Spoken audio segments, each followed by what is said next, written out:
Money on my mind, got my money in my mind, right? Money on my mind, got no time for that limelight. I'm from California, man, I guess we'll start with that. Banged out starter caps, glued to the cul-de-sac, looking like an artifact, trying to get their money back. Yellow jackets coming, mom about to have a heart attack. Southeast San Diego, we was at the heart of that. You moved about the hood, my nigga, you ain't want no part of that. Move to work and let the money drip the laundry mat. I pray to God the homie get his little daughter back. So many problems and it's not even a part of rap. So many suckers and they hating and they copycat. And life is bigger than these bitches that you hollered at. And if you bleed it out, I better get $3 back. And all I'm giving is the facts. Pay attention to the stats and never making mention of the jacks. Gotta keep the money stacked, work your way through the traps. Money motivated to the max. Money on my mind, got my money in my mind, right? Money on my mind, got my...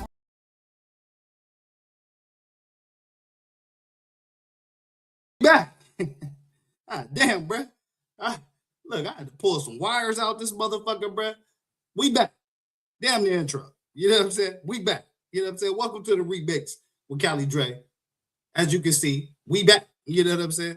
It wasn't looking good for a minute, man. You know what I'm saying? Shit, it wasn't looking good at all. To switch the wires around. You know what I mean? Put this wire here, put that wire over there. You know what I mean? Reset, hit the hard reset. You know what I mean? I could control, alt, delete this motherfucker. Everything you escape. I did all that, all that shit, bro. And so now we back, man. Now we gonna see if all that shit was for nothing. Because if y'all still can't hear the fucking video, then that was the fucking issue we were having in the first place. You feel what I'm saying? But I think I fixed it, man. I had to reset something, man. It was shit showing up on my screen that was frozen. It was all kind of shit. Hey, this shit harder than it looked. Don't get it fucked up, man. Get them likes up for your boy. You know what I mean? But we back. You know what I'm saying? We are all the way back. You know what I'm saying? Yeah. So back without further ado, like I was saying, before I was so fucking rudely interrupted in this bitch. You know what I mean? We're gonna let OG do his motherfucking 1-2, man. Now, y'all let me know if y'all can hear this shit or not. You know what I'm saying? Welcome to the remix with Cali Dre. Hey, anything can happen over in this motherfucker. You never know. Right here. You heard it from me. White supremacists. That's right. Proud people. I hope you can see through those thick-ass glasses that you fucked up. I think we back. OG talking this You shit. stand there and sanction this bullshit, and they kill a woman. They're ruining businesses that have been here for generations. They're fucking up this community. You can go home safe, but no, you're here to terrorize this city. Fact. A bunch of bitches if I've ever seen a bunch. Tell them, OG. And I'm telling you to your face. And if you don't like it, fuck you. There we go. There we go. Now I'm back. Now we back in this motherfucker. Welcome to the remix with Cali Dre, man. Cali Dre is in the motherfucking building after some small technical difficulties in this bitch. You know what I'm saying? This can't be real. Salute. You know what I mean? But yeah, y'all know I had to let OG do his 1-2. You know what I mean? Before I start this show. We back. We all the way back, man. Get them likes up. You know what I'm saying? I had to pull some wires out. Had to damn duct tape some shit real quick. I had to do a whole bunch of shit. I had shit frozen on the screen. Like, goddamn, bro. They trying to hate on your boy, bro. They don't want your boy to do this show. You know why they don't want your boy to do this show? Because more names came out on the motherfucking Epstein files, and we gonna get on their ass. And that's why. That's the real reason why they did all up in my IP address, clipping my shit. You know what I'm saying? But shit, we back. You know what I mean? We back. Hey, what's up with y'all, man? I appreciate y'all for rocking with your boy. You know what I'm saying? Had a small technical difficulty. That's what happens with live TV. Just act like y'all went to a commercial or some shit. And then, you know what I mean? Now, hey, we back. You know what I'm saying? You got you some gold bond. Wherever the fuck Shaq's selling, go buy that shit. You know what I'm saying? But now we're back. You know what I mean? So, yeah. Let me get to my motherfucking show. You know what I mean? Before AI take your boy out the game, man. So it was a couple things. I got a bunch of shit I want to talk about, man. You know what I'm saying? I was missing in action yesterday. I ain't gonna lie to y'all. I was lit. So yeah, man. I ain't want to hop on this bitch like that. But yo, today is a whole nother day. You know what I'm saying? I got a few things I want to start with, man. We're gonna get into a little bit of news tonight. You know what I'm saying? We're gonna get into a little bit of politics tonight. And if I got time, I'm gonna jump into some of that hip hop shit as well. You know what I mean? Because I definitely wanted to continue the conversations we've been having the last couple of days on some of those topics and show y'all how it's relevant to today. But right now, where do I want to go, man? Here, I'm about to hit this threads real quick, man. There was a couple of things on threads that I've seen that that was pretty fucking interesting to me today, man. So I wanna jump over there first and foremost and take a look at that shit. If this shit let me, who knows, bro? Like, who the fuck knows at this point? Like, they don't want your boy to succeed in this motherfucker. Oh, there we go. I think we got it. Okay, I think we have some success. This looks like success. Oh, okay, that's what success looks like. You know what I'm talking about? All right. So let me see if I can zoom in for y'all, man. Because one of the first things I wanted to talk about today, man, is we've been hearing a lot about just as this whole ICE immigration thing has been going on.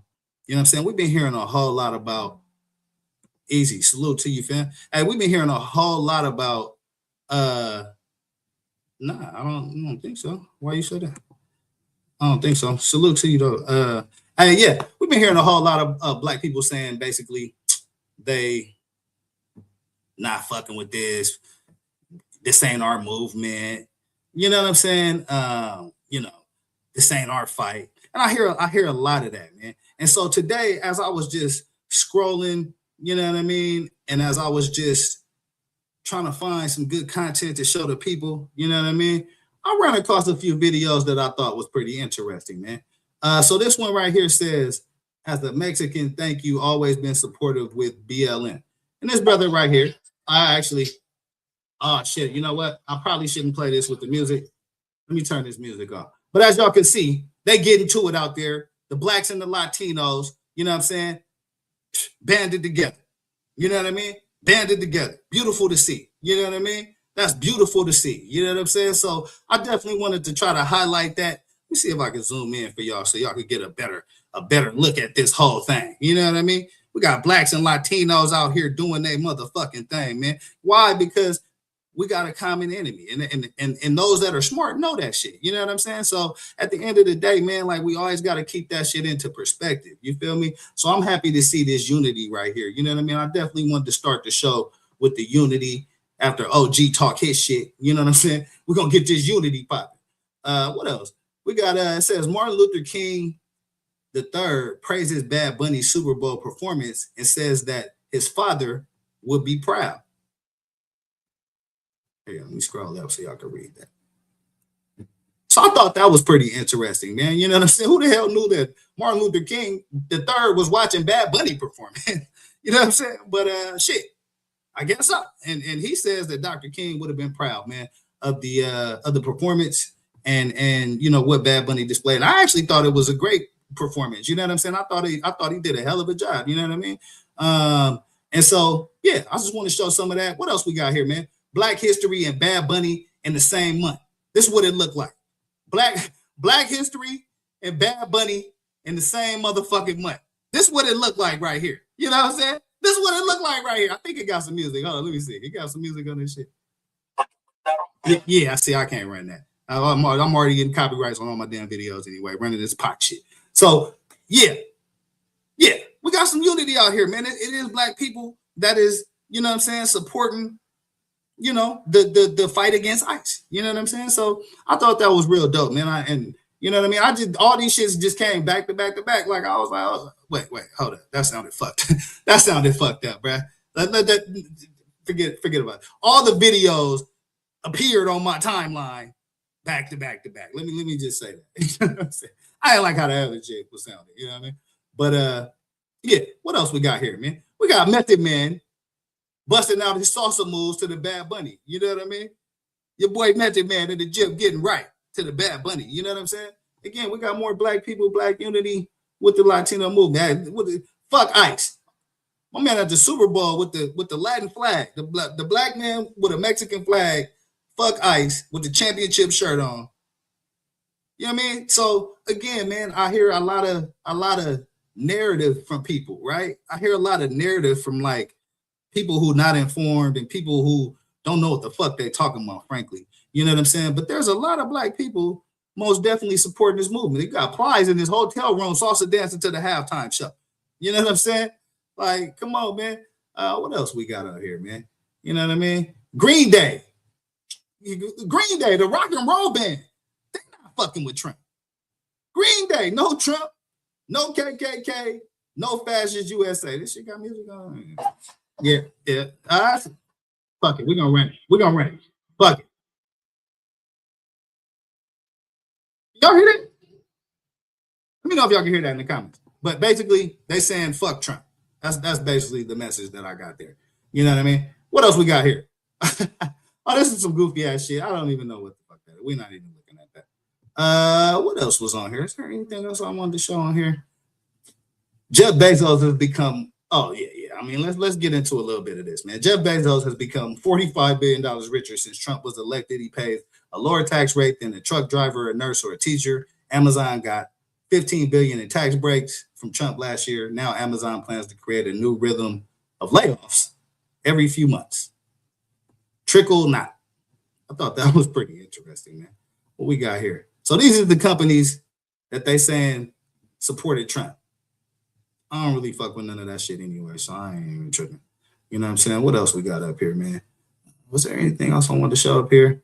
The wealthiest U.S. corporations are paying the lowest tax rates ever. Meta 3.6, Amazon 1.4, Alphabet 8, Tesla 0. These corporations have avoided $51 billion in tax since 2025. So I'm gonna tell y'all the importance of that, right? I'm gonna tell y'all the importance of that. That performance put me to sleep, Trey. I ain't gonna lie. Hey, yeah, I thought it was lit, man. I mean, if you're not into reggaeton, you know what I'm saying? You probably wouldn't feeling it. You know what I mean? I fuck with reggaeton, bro. Reggaeton, listen, bro. I'm gonna tell y'all. I'm gonna give y'all a little bit of game right now, bro, on some real shit. You want to go have a good time without having to look over your shoulder and have a bunch of little eye candy cuties running around. Reggaeton shows is where it's at. Afro beats, all that shit, bro. I'm trying to tell you, that's the wave right there, bro. I've been to a few of these shows, man. Line wrapped around the corner like a block party, bro. You know what I'm saying? Going till 4, 5 o'clock in the morning. You feel me? No DJ. You know what I mean? No DJ. Actually, one DJ. It was one DJ. I'll take that back. One DJ.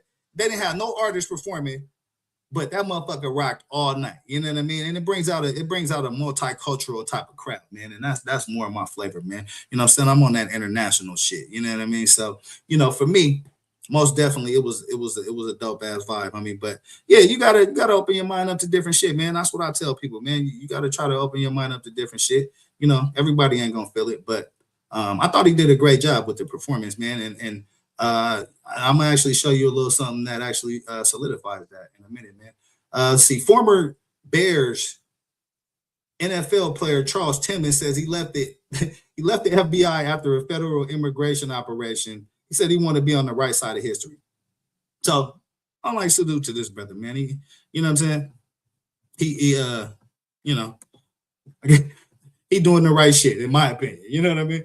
I wouldn't have been fucking with the FBI in the first place. That's just me, Charles Tillman. But shit, I mean, if that's what you want to do, man, that's what you want to do. I covered this a little bit in my last show, man. Last month was the worst January for layoffs since the Great Recession.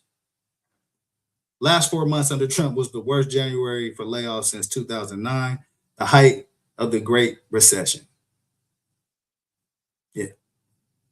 What else was on here that I wanted to show? I think that was pretty much it, man. Oh, you know what? No, talk about that. Oh, this is what I wanted to show y'all right here. So, Super Bowl halftimes, they did some rankings, man. And it looks like shit. Bad Bunny shit got 135.4 million views. Kendrick shit got 133.5. Michael Jackson 133.4. Rihanna 121. Katy Perry 118.5. So, I mean, again, global appeal, global dollars, global views. You know what I mean? A lot of people was tuned in to watch that halftime performance. I personally thought he did a great job. You know, I thought he killed it, man. Is there anything else I want to talk about on this? Yeah, I mean, I think y'all kind of get the point with that shit, man. You know what I mean? We finna get to a little bit of this news. Let me get off of this. Finna get to a little bit of this news I wanted to talk about, man. But yeah, so I thought the halftime show was good, man. I thought it was good. You know what I mean? Yeah. Them ratings, yeah. Them ratings is what it is. But you got to think, Bad Bunny got a global Latin appeal. That's you know what I mean? Probably 1/3 of all the people that's on the damn planet. You know, so definitely going to bring a lot of views and viewership. I was surprised to see Kendrick at number 2. I mean, that's pretty good for just a hip hop artist. You know what I mean? I'll let you know, K-Dot doing this thing too out there, man. So shout out to both of them brothers, man. They representing and they killing it. You know what I mean? They definitely killing it. But yeah, I'm gonna move right along, man. I'm gonna try to get into a little bit of this show that I want to break down, man, because I got a bunch of stuff I want to talk about, and I don't want to be fucking around with it. You know what I'm saying? So we're gonna get right into it, man. Let me move this over here real quick. Get the lights up, man. This is the remix with Cali Dre. I appreciate y'all for supporting the channel. You know what I mean? We're finna chop it up. I got a few stories I want to look at. Matter of fact, yeah, I know exactly where we about to go with this shit. So look, we always talking about how shit been fucked. You know, shit today is worse than it was back in the day. You know what I mean? People always saying that shit. But I'm gonna let y'all know, man, shit been fucked up for a very long time, bro. And I ran across this video right here, and I thought this shit was fucking hilarious, bro. So I'm gonna run this for y'all. And y'all let me know what y'all think. Y'all, we're going to compare the times, man. We're going to compare today to back in the day right now. You know what I'm saying? The caption on this video, by the way. Hold on, let me put it up here so y'all can read it, man. The caption on this video, by the way, is crackhead does a backflip off a 2-story roof for $1. Let's check in with this and see what's going on, man. This is the remix with Cali Dre. What you gotta do? You got to flip. You got to flip from the roof. Oh yeah. my God! It's got to be about like don't hurt yourself. 92, 93. This is exclusive flooded at Ballers. I pray for you, brother. Please be safe. You know what y'all people on here. $1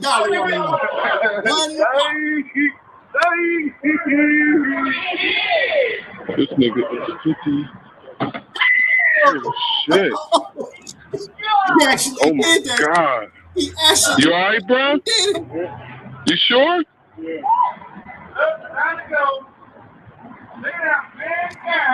He actually Your I leg saw hurt? this shit, bro. Huh? I don't know how the fuck he is even. Also developing here at noon, an NFL That player shit is was now out. so funny, bro. I was watching that shit earlier, bro, and it just cracked me up. I was like, man, I gotta show this shit right here. So that goes to show y'all, shit's been fucked up for a long time, bro. It's not, motherfuckers been out here doing a bunch of dumbass shit. You know what I mean? And I appreciate you, fam. I definitely appreciate it, Easy. You know what I mean? People been out here doing a bunch of dumbass shit, and you know, I mean, that's just how shit go. You gotta just make sure that you ain't the motherfucker that's out there getting caught doing the dumbass shit. You know what I mean? Let's see where we would have go with this shit right here, man. But yeah, I got a bunch of stuff I want to break down. What did I want to look at next? Here, let's look at this, man. So it was wild shit going on out here in LA, bro. There's been a bunch of wild shit going on in California. Driver crashes into Westwood store. A motherfucker crashed into a store, into a whole mall, bro. So we're gonna check in with this story, man, and find out what in the hell happened, man. This is the remix with Cali Dre, man. I appreciate y'all for rocking with your boy. Let's get it, man. To determine how a driver lost control and violently crashed into a grocery store. This happened yesterday afternoon in Westwood. The crash killed 3 people and injured several others. KTLA's Eric Spillman live in Westwood with more on that. Eric, good morning. Morning, Frank. The front of the store boarded up this morning. Investigators believe a woman who was in her 90s was driving a Mercedes. She collided with a bicyclist about a block away from here and then accelerated and crashed through the front of the store here, killing 3 people. The whole thing captured on dash cam video. Oh, but it's 1-2 punch on him. Oh, Christ. Oh my God. Dash cam caught the whole right here. It's 1-2 punch on him. Right there, as you can see, the car runs right into this ranch market. Unbelievable. Get the lights in. Oh, Jesus Christ. Oh, my God. Okay, I gotta go. You can see the car zoom straight through the front window of the 99 Ranch Market here on Westwood Boulevard near Rochester. Minutes later, firefighters scrambled to help people who were hurt. Some were trapped underneath the car. The bakery here had been crowded. It happened around 12 noon. Emergency crews were able to rescue some of the victims. For others, it was too late. 3 people, 2 employees and 1 customer, were killed. They came in, were able to remove that vehicle to make access to those patients. Those 3 were beyond any additional help that we could provide, and were determined dead. She couldn't control herself, so she hit the market. Rita Garkanian had just left the bakery. She says the elderly driver traveled for an entire block after hitting the bicyclist and seemed to speed up, not slow down, before plowing into the store. I would think you would stop, but instead of her stopping, she pressed on the gas. We couldn't believe. It's like me and my best friends. We couldn't believe. We're like, why is she going so fast, you know? 4 people were taken to the hospital with injuries. 2 of them were in critical condition. Those who were killed range in age from 30 to 55. A fire department spokesman tells the Associated Press that the 92-year-old driver of the Mercedes was cooperating with investigators. She was not hurt, and she will not be charged with any crime. Wow, that is unbelievable. So she's unhurt, 92 years old, crashes into a ranch market. And they say she's not even going to be charged with a crime. Wow. That's just as unbelievable as the accident itself, man. I got to be honest with you. But the incident is unintentional, and it's just an unfortunate accident. I cannot breathe. You know, I still jumping. Sharon Lee was shaken up by what she saw here. She was inside the bakery when she heard the loud boom of the crash. She says she thinks there should be an age cutoff for getting a driver's license. Hey, listen. Easy, you just said that. It should be an age limit at this point on driving, man. You know what? I tend to kind of agree with that, man. I got to be honest with you. I tend to agree with that, man, because, you know, there's a certain flow to this traffic shit. You know what I'm saying? And sometimes old people, they be getting, you know, they get caught in the middle, you know, and it'll fuck some shit up, man. So I definitely agree with that, man. But yeah, this was a sad situation. I want to say, you know, rest in peace to the people that's involved, and prayers to the families. You know, but it's unbelievable, the crash, that the lady survived and that she's not getting charged. I mean, all that shit is a fucking shocker to me. But yeah, let me run a little bit more of this, and then we're gonna move to the next story. In my country, for over 65 years old, you have to give away your driver license. You cannot drive it. So 91 years old is too old. Yeah, that's a fact, though. That's a fact. Back here live in front of the store this morning, somebody came by and left a bouquet of flowers in memory.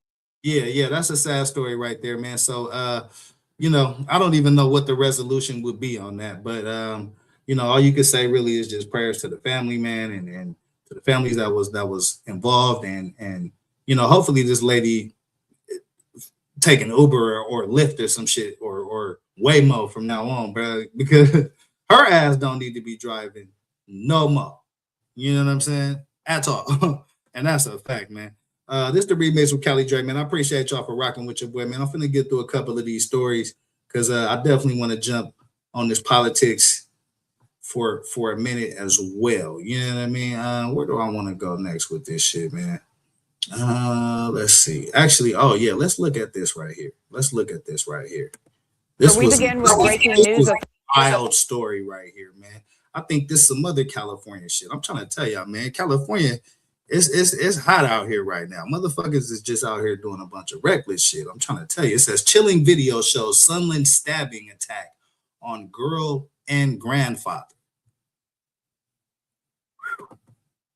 What is that about? Get the likes up, man. Authorities have captured a suspect accused of stabbing a grandfather and his young granddaughter in a vicious attack in Sunland. We have also obtained new video of that violent encounter. KTLA 5's Corrine Winter live in Sunland with the breaking details. Corrine? Yeah, a huge update at this hour, hours after that violent attack in the Sunland neighborhood, while the LAPD confirming that they have now taken that suspect into custody. It happened around 2:15. Man, I'm just gonna pause the video right here for a minute. You know what I mean? I'm just gonna pause the video right here for a minute. If you know, you know. You know what I'm saying? If you know, you know. But chilling video shows a Sunland stabbing attack on a girl and her grandfather. So I believe this sets up as they were on their, getting ready to go to school in the morning, and somebody just popped out with the blade and got the poking shit, man. Today, he was taken into custody at Ora Vista and Grove Street, not far from where we are. We also have video of this morning's attack. It is violent. It is bloody. We want to warn viewers, the images that you're about to see are disturbing.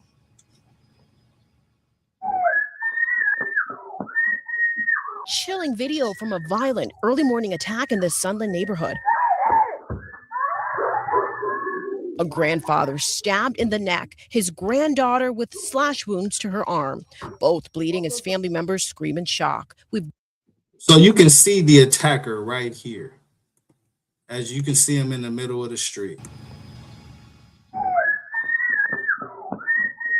Chilling video from a violent early morning attack in the Sunland neighborhood. A grandfather stabbed in the... So you can see the knife right here. If you look in his hand, you can see the knife right here. This is the attacker right here. And this is the grandfather. It looked like he's staggering. They said he got stabbed in the neck. So definitely hope OG is all right. You know what I'm saying? Because, yeah, that shit wicked right there. They was just preparing to go to school, it looks like. And, yeah, somebody got out with a long-ass blade and started trying to poke up some shit, man. Neck, his granddaughter with slash wounds to her arm, both bleeding as family members scream in shock. We've blurred some of the images. A neighbor who residents say is mentally ill and who has been terrorizing this community for years stabbed the victims as a grandfather was taking his grandchild to school. You see them walking down this driveway. Just getting up, going to school in the morning, and the grandpa puts the granddaughter into the car. Psychopath runs at the granddaughter. Attempts or not, straight up stabs her on the arm. Grandpa runs at him. He turns the knife on him and stabs him in the neck and on the arm. The attack began as a little girl stepped outside her home that the family rents in this backyard. Look at that. You can see look at that blood trail right there. That's look at that. Wow. Shit real out here. You know what I'm saying? Shit real. Protect your motherfucking neck, man. Hey, what Wu-Tang said, protect your motherfucking neck out here, man. He rents in this back unit. Another angle of this surveillance video shows that suspect fighting with the grandfather right in the middle of the street before stabbing him. That man then bolts in the family's black car. The suspect fled in a dark-colored Volvo. The vehicle is in custody. According to right in the middle of the rents in this back unit. Another angle of this surveillance video. Yeah, right there. Another angle. So it looked like he had just came from doing some more work. Because as you can see, the last time he came from this way, swinging the blade. And now he coming from this way, swinging that blade. So, hey, this motherfucker right here, I don't know what they did to him. If he an angry neighbor, it looked like he got a bathrobe or some shit on. Is he a neighbor? Of the surveillance video shows that suspect. Oh, it look like a trench coat. Is that a trench coat? Hold on, let me run that. I mean, another angle of this surveillance video shows that suspect fighting with the grandfather right in the middle of the street before stabbing him. That man then bolts in the family's black car. The suspect fled in a dark-colored Volvo. The vehicle is in custody. According to residents, the suspect lives next door with his parents, but the LAPD says he sometimes leaves home for extended periods of time to live out of his car. Oh, hell no. Hell no. Oh, no. Nah, that's that crazy motherfucker you be seeing outside your house, walking around in his goddamn robe. You know what I'm saying? Talking to himself. You know what I mean? Singing old Lionel Richie songs and shit to himself. Nah, bro, you can't trust that motherfucker right there, bro. Nah, that ain't gonna Residents work. say this is the second time he's targeted the child. He reportedly tried stabbing her 6 months ago, again outside her home, but she managed to escape. What? Why is he? What? Brad, I know I did not just hear what the fuck I thought I just heard, bruh. I know I did not just hear what the fuck I thought I just heard, bruh. Did they say, hold on, let me put myself back on the screen for this shit. Did they just say that he has tried to attack this little girl before? Why the fuck was he not in jail for the first time he tried to attack this little girl, bruh? Like, what the fuck is going on out here in California, man? Listen, I'm out here. I'm looking at this shit a whole lot differently now, bro. Like, oh, this man has tried to stab a little girl 6 months ago, and he's still allowed to roam the goddamn neighborhood. Man, California, y'all ain't shit, bro. Y'all ain't shit.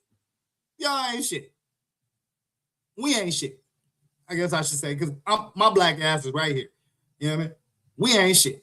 Residents say this is the second time he's targeted the child. He reportedly tried stabbing her 6 months ago, again outside her home, but she managed to escape. This neighbor, who didn't want us to reveal her identity, heard the family's cries for help this morning. It's terrifying. Yeah. Hey, listen, I know why she doesn't. Listen, I got a secret. I know a secret, right? I know why she doesn't want to reveal her identity. Because it's the fucking neighbor out here stabbing and slashing and cutting motherfuckers. That's why I wouldn't want to reveal my motherfucking identity either. See, not surprising, because we've been having problems with him for years, for months, and he's been arrested multiple times. His own family members have called the police on him, and he keeps getting released. The suspect's family didn't want to comment on camera to KTLA. Look, I knew it was the neighbor, bro. I But a man tell, bro. It looked like he got a damn bathrobe and some shit on. Like, I could tell, bro. Who lives like, at the home said they tried getting the man help for his mental. Look, the nigga got a robe on. The nigga got one of them Home Depot robes on. Wow, you can't make this shit up, bro. Getting the man help for his mental illness. He wouldn't provide additional details. Residents here say they've taken extreme measures to protect themselves from this unstable individual, from installing more fencing around their homes to putting up additional security cameras. Very sad for the community, and it's a growing matter. It's a mental health issue, and we've become the. Hey, let me see. There was another report on this, man. Let me see if there was another report I wanted to show on this. Get the likes up, man. This is the remix with Callie Dre, man. Unbelievable story. Crazy ass neighbor start slashing shit in the neighborhood. Say he been trying to stab this little girl. Oh, here we go. We got enough. Residents in one San Fernando Valley neighborhood are outraged after an elderly man and his granddaughter are stabbed on their way to school. KTLA's Erin Myers live in Mission Hills this morning with what we know about the suspect. What are you learning, Erin? Good morning. Hi, you two. Good morning. Well, we're learning that this is not the first time there have been issues with the suspect in that neighborhood, but a family friend tells us that that little girl is back home after the attack.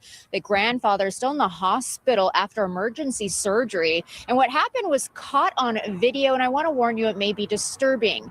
Home surveillance video shows the scary moment that the suspect confronts the grandfather, fighting with him in the middle of the street before stabbing him. He then jumps into the family's car. The grandfather was stabbed in the neck, and the granddaughter sustained slash wounds on her arm.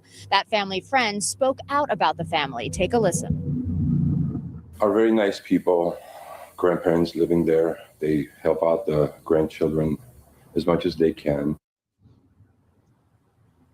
This happened just before 8 yesterday morning. So as y'all can see on the caption right here, 10-year-old girl and grandfather stabbed on the way to school by the mentally deranged ass neighbor. Listen, protect your motherfucking neck, man. You know what I mean? Go take your neighbors a bottle of wine, and when they open the door, start looking around and shit. Just, you know what I mean? Get you a quick little couple of glances and see what the fuck they got going on over there, bro. Invest that little $3 or $4 and go get you some cheap wine and pretend like you the welcoming committee in this motherfucker, and go get a look at your motherfucking neighbors, man. because this you see this crazy motherfucker right here? It looked like he in the tree. Is he sitting in the motherfucking tree, or am I high as shit? Both could be true. You know what I'm saying?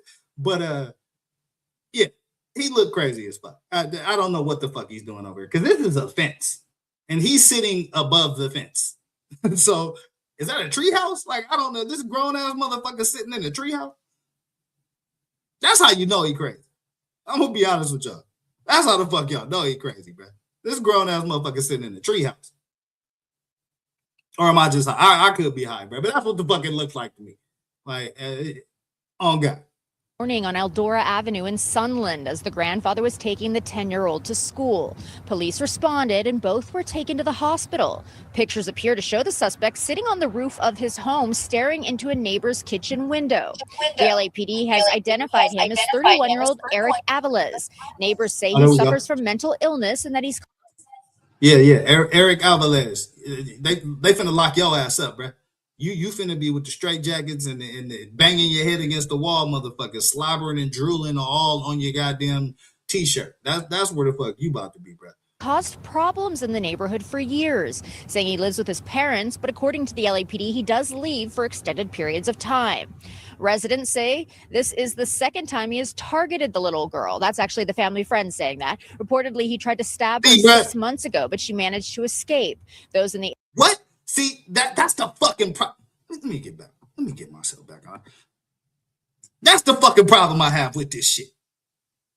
This is the second time he's tried to stab the little girl. Why? Why? And why the fuck did he get a second chance to try to stab the little girl in the first fucking place? This is the shit. This is the shit that I can't explain. I got nothing. Y'all let me know in the comments. Area say they've taken extra precautions, including installing more fencing around their homes to adding more security cameras. This is what they had to say about his arrest, hoping it may help him. She actually said, I hope now they could actually provide the help that he needs. So that's a suspect's mom talking. The suspect was booked for attempt. So wait a minute, that's the suspect's mom saying that? Why the fuck she didn't provide him the help that he needs? Like, I got all kind of problems with this motherfucking story, man. I got all kind of problems and issues with this motherfucking story, man. Did a murder and is currently in custody. He is being held on more than $2 million bail. Reporting live here in Mission Hills, I'm Erin Myers. He got bail? Again, why does he have bail? He tried to stab a little girl 6 months ago. California, we fucking up, bro. This story right here is proof that we are fucking up. Get the likes up, man. I'll send it back to you both in the studio. Yeah, man, fuck that. I'm done with this whole fucking story, bro. Like, I'm done with this whole fucking story, bro. Like, listen, that's a sad story, man. Definitely hope everybody recovers. Definitely hope that they put him in a padded room and let him bang his head against the fucking wall for the next rest of his life for that. Because that's unacceptable, man. Those type of people, if they can't get help, they don't need to be roaming around out here on the streets, trying to take out little kids and shit. Like, that's the, that's just the unfortunate parts of life. Sometimes we got to make decisions, man, and put people where they need to be, even regardless of, like, if they a real threat out here, like we can't let them just roam around and try to attack little girls, man. So I got a whole bunch of questions and shit. We're gonna definitely stay in tune with that story, man, because I got a whole bunch of motherfucking questions on that shit. Yeah, that shit just fucked me up, bro. I don't even know what direction the show is going in at this point. Like, I'm just, how do you get a second and third and all right. Well, if you thought that story was wild as fuck, I got another one for you. Rapper arrested after SWAT standoff. So let's take a look at this and find out what the hell is going on over here. Get the likes up, man. This the remix with Callie Dre. I appreciate y'all for fucking with your boy, man. Morning SWAT members, they arrested a man after a standoff that lasted all night long. That man is a rapper with hundreds of thousands of followers. And get this, he live streamed the standoff. Yeah, CBS News Miami. No, you gotta be fucking kidding me. Plantation Live this morning. You gotta be, listen, I'm gonna pause the video right here. If you know, you fucking know. But damn, that's what Miami doing. Look, I'm getting sidetracked and shit. Look, live stream his whole standoff with the SWAT team. Motherfuckers will do anything for this clout shit, man. Like, you know what I'm saying? Listen, I find this shit funny because y'all know me, that have seen me on these platforms and shit. No, I went a whole goddamn 2 years damn near without showing my face on the internet. Not one time. Motherfuckers thought I was Mexico Dre, Tijuana Dre. You know what I'm saying? Let me turn this motherfucker on so y'all can see. You know what I'm saying? Hey, listen. I'm pro-black Dre. You know what I'm saying? You know what I mean? It's Cali motherfucking Dre. You know what I mean? They niggas thought I was Puerto Rican. You know what I mean? I from Caracas. They thought I was all kind of shit, bro. But yeah, I'm black. And the number one rule when you're black is when the police got you surrounded, bro, listen. I mean, there's only two options, right? You can try to set it off. You can go Miss Cleo on these hoes if you want to. But you know, this right here, this ain't what you do. And Morgan, you spoke to a family member, and they kind of give you some background as to what led up to this. Yeah, the family told me they've been trying to get the rapper help for days. As a matter of fact, before the barricaded standoff that he live streamed, he posted on social media leading up to that, talking and showing the moment that welfare officers came here to check on him. He told those welfare officers that he was God. There's another video where he's filming the clouds over his house, and he believes that the clouds were spying on him. So this was clearly, the family says, a case of someone who desperately needed help. I'm going to step out of the way now so Brian can show you some of the aftermath from the barricaded situation. You can see the garage door and the car there that were pulled out. That happened towards the end of the stand. So as you can see, they pulled the whole car out of the garage. Damn. What kind of fucking standoff was this? I've never seen a standoff where they yank a nigga car out the garage. But yeah, okay. Standoff just to the left of that, you'll see that all of the glass in the front of the home that was shattered. And as we've been mentioning, this whole barricaded standoff, it was filmed on his live stream. Please save me, y'all. Please, I'm begging y'all. I don't Here we go. None, y'all. Here we go. I don't harm nobody, y'all. They bothering me, man. What y'all trying to kill on national TV, y'all? That cold? I don't got nothing. And here's your star right here. Here's your fucking star of the show. Right The man has more than 738,000 followers on Instagram, and at one point 20,000 people were watching as he barricaded himself inside of the home. He's a rapper who had a hit song back in 2015 called Hit the Quan. His home is on the 8600 block of Gatehouse Road in Plantation.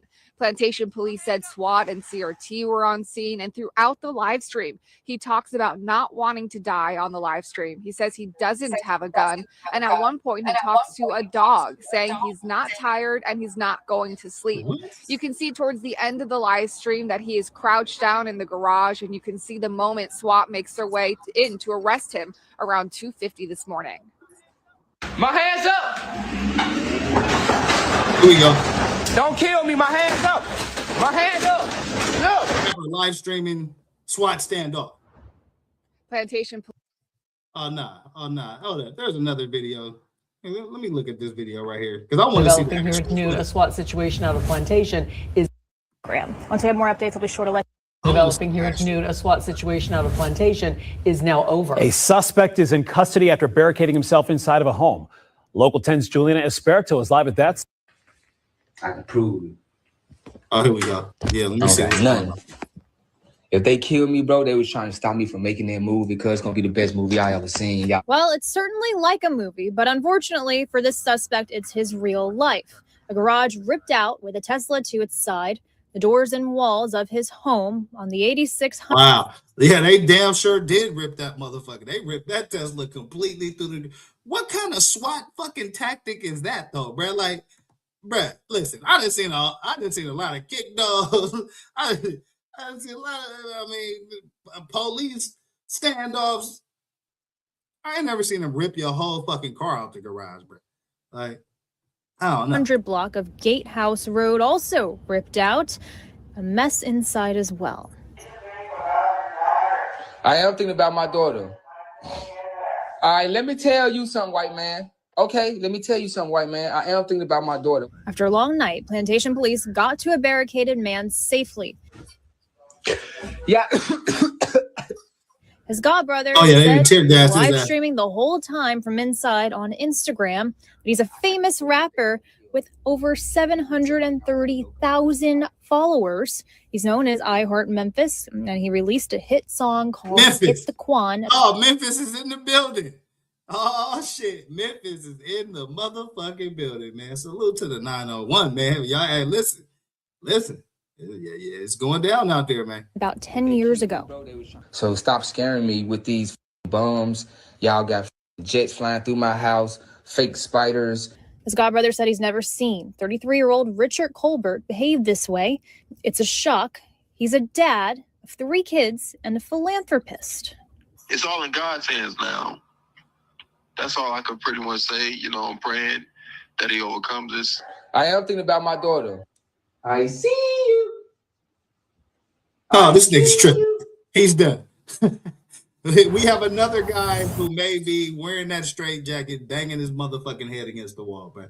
This is the kind of motherfuckers that's out there in the world, bro. Like, you know what I mean? You think your neighbor cool as shit, you might have smoked a blunt with him, then he come back and slash up you and your fucking daughter. You know what I mean? This motherfucker right here got a hit album. He got the 200,000 fucking views and followers and shit. They done yanked his Tesla out the motherfucking garage, bro. You just never know. I mean, you just never fucking know, I guess. I mean, shit. Get the lights up, man. And what he was seeing there was SWAT, police, crisis intervention all coming in. Again, his family is thankful he made it out alive because they did not think he would after an episode like this. Now, he was booked into jail, and police say he will get that mental health help he needs. And yeah, let's hope so. Easy said, hell no, he ain't from Memphis. Don't believe that shit, Dre. Hey, listen. Hey, listen. I'm just giving y'all what the news is giving me. You know what I'm saying? That's it, man. Shit. You know what I mean? That they say he from Memphis. I gotta call him from Memphis, buddy. You know what I'm saying? Until further notice. You feel me? Memphis said they not claiming that motherfucker right there.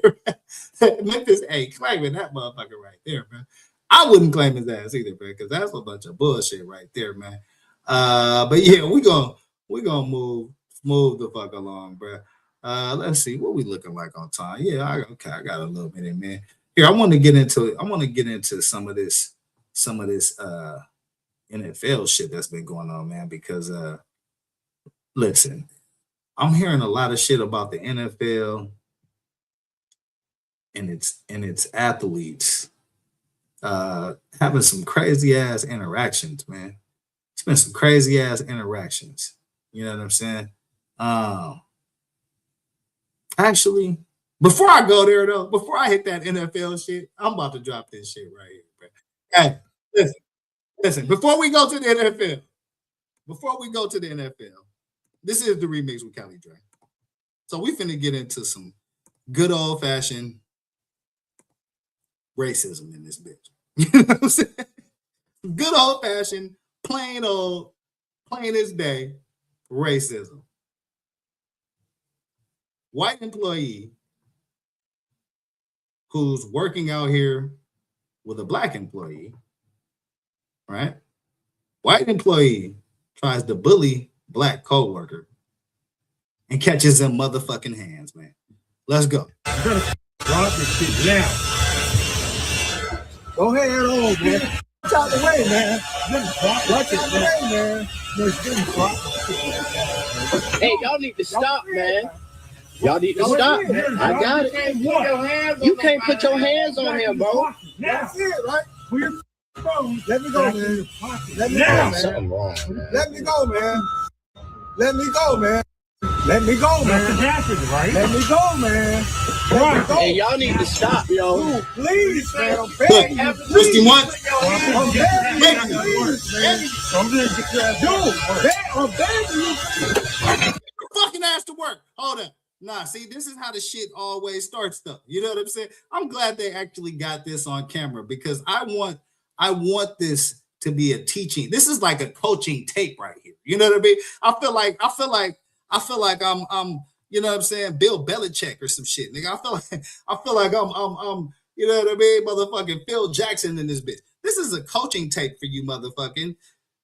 You know, for you people that are not black, I guess I'll say it like that. For not black people, don't try no shit like this, bro. Like, don't try no shit like this. Because they can go down anywhere. Like, we don't want to. This man is literally begging his coworker to leave him the fuck alone. And his coworker, well, you can see for yourself. Get out the way, man. Watch it, man. Hey, y'all need to stop, man. Y'all need to stop. I got it. You can't put your hands on him, bro. That's it, right? Put your phone. Let me go, man. Let me go, man. Something wrong, man. Let me go, man. Let me go, man. Let me go, man. That's the right? Let me go, man. Let me go. Hey, y'all need to stop, yo. Dude, please, man. I'm begging you, please. I'm begging you, please, man. Dude, get your ass back to work, motherfucker.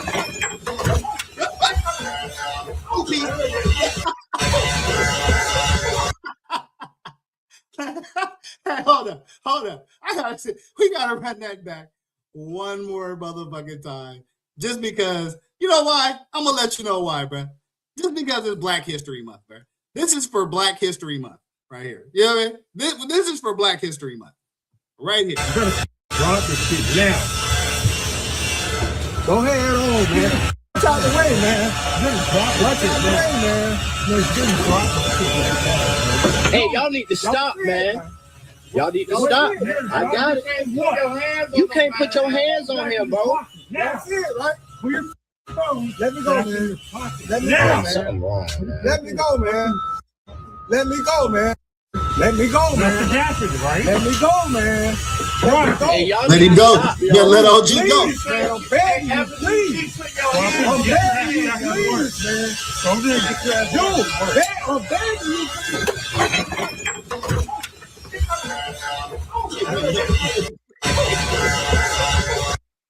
Listen, man. Listen. When a motherfucker's begging you like that, you know what I mean? You might want to listen, bro. Like you might want to listen. I know you feeling tough in that moment, you know what I mean? But you might want to listen, bro. Cause shit could go down at any moment, man. I thought that was some interesting video right there. I definitely had to share that with the people. You know what I'm saying? Get the likes up, man. It's the remix with Kelly Dre. Just fucking around right now, man. Looking at a couple of videos. Yeah, I want to get into this NFL shit now, man. Because the NFL, it's been a few NFL players within the last, I'll say, few days to a week, man. That's been getting into a lot of shit. So I'm gonna cover a few stories, man. And we're going to take a look at what's going on with the NFL right now.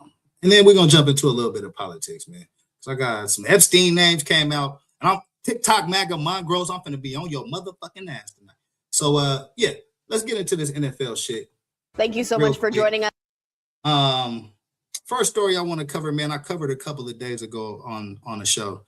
And this was a sad story, man. NFL player Darren Lee, out there in Tennessee. Tennessee shows up on this motherfucker again. You know what I'm saying? Tennessee representing tonight. Tennessee representing tonight, man.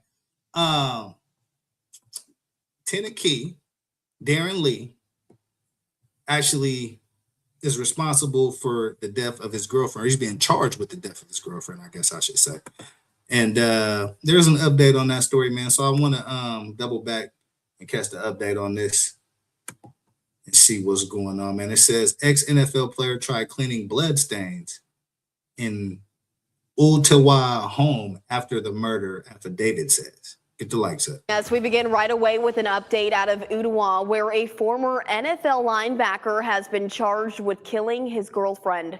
We have the arrest papers for Darren Lee. In them, Hamilton County deputies write that Lee tried to clean up bloodstains from several areas around the home where emergency crews found his girlfriend unresponsive on Thursday. Now, Lee told them that he had found her unconscious on the couch and thought that she had possibly fallen in the shower. But the arrest report says that his statements did not line up with concerning conditions found within the home. Deputies say they found blood spattered on the walls and flooring, as well as broken glass across the kitchen. We spoke with one woman who lives just a few doors down from that crime scene. She told us that the couple had only moved into that home just a few weeks before. As I was backing out, I looked down there and I saw a very tall man with handcuffs on behind his back, and police were escorting him out. And then I couldn't see anymore. They went behind a car. Now, after Lee was taken in for questioning, deputies said that he invoked his rights and did not speak with him. Deputies add that there were scratches on his face, hands, and chest. The Hamilton County Medical Examiner's Office says the victim had multiple kinds of trauma to her body, including a stab wound. Now, Lee is set to appear in front of a judge on Wednesday. We'll have a crew in that courtroom. For now, you can read more about this developing case. Head over to our website right now. That is local3news.com. First at 5 tonight, new video. That's a developing case, man. That's a developing case. I want to tap in with that. And then it's been some other NFL shit going on, man, that we definitely gotta catch up with, man, because one story, actually, man, both of these fucking stories are pretty unbelievable, man. Get the likes up, man. This the remix with Kelly Dre. I appreciate y'all for rocking with your boy, man. Going through a little bit of news that y'all could use, man. And then we're going to get into a little bit of politics, you know what I'm saying? But the second part of this NFL trio, I guess we can call it, man, is out of Miami-Dade. You know what I mean? This one's now out today. Of it says Miami-Dade judge orders NFL player to stay away from WNBA star.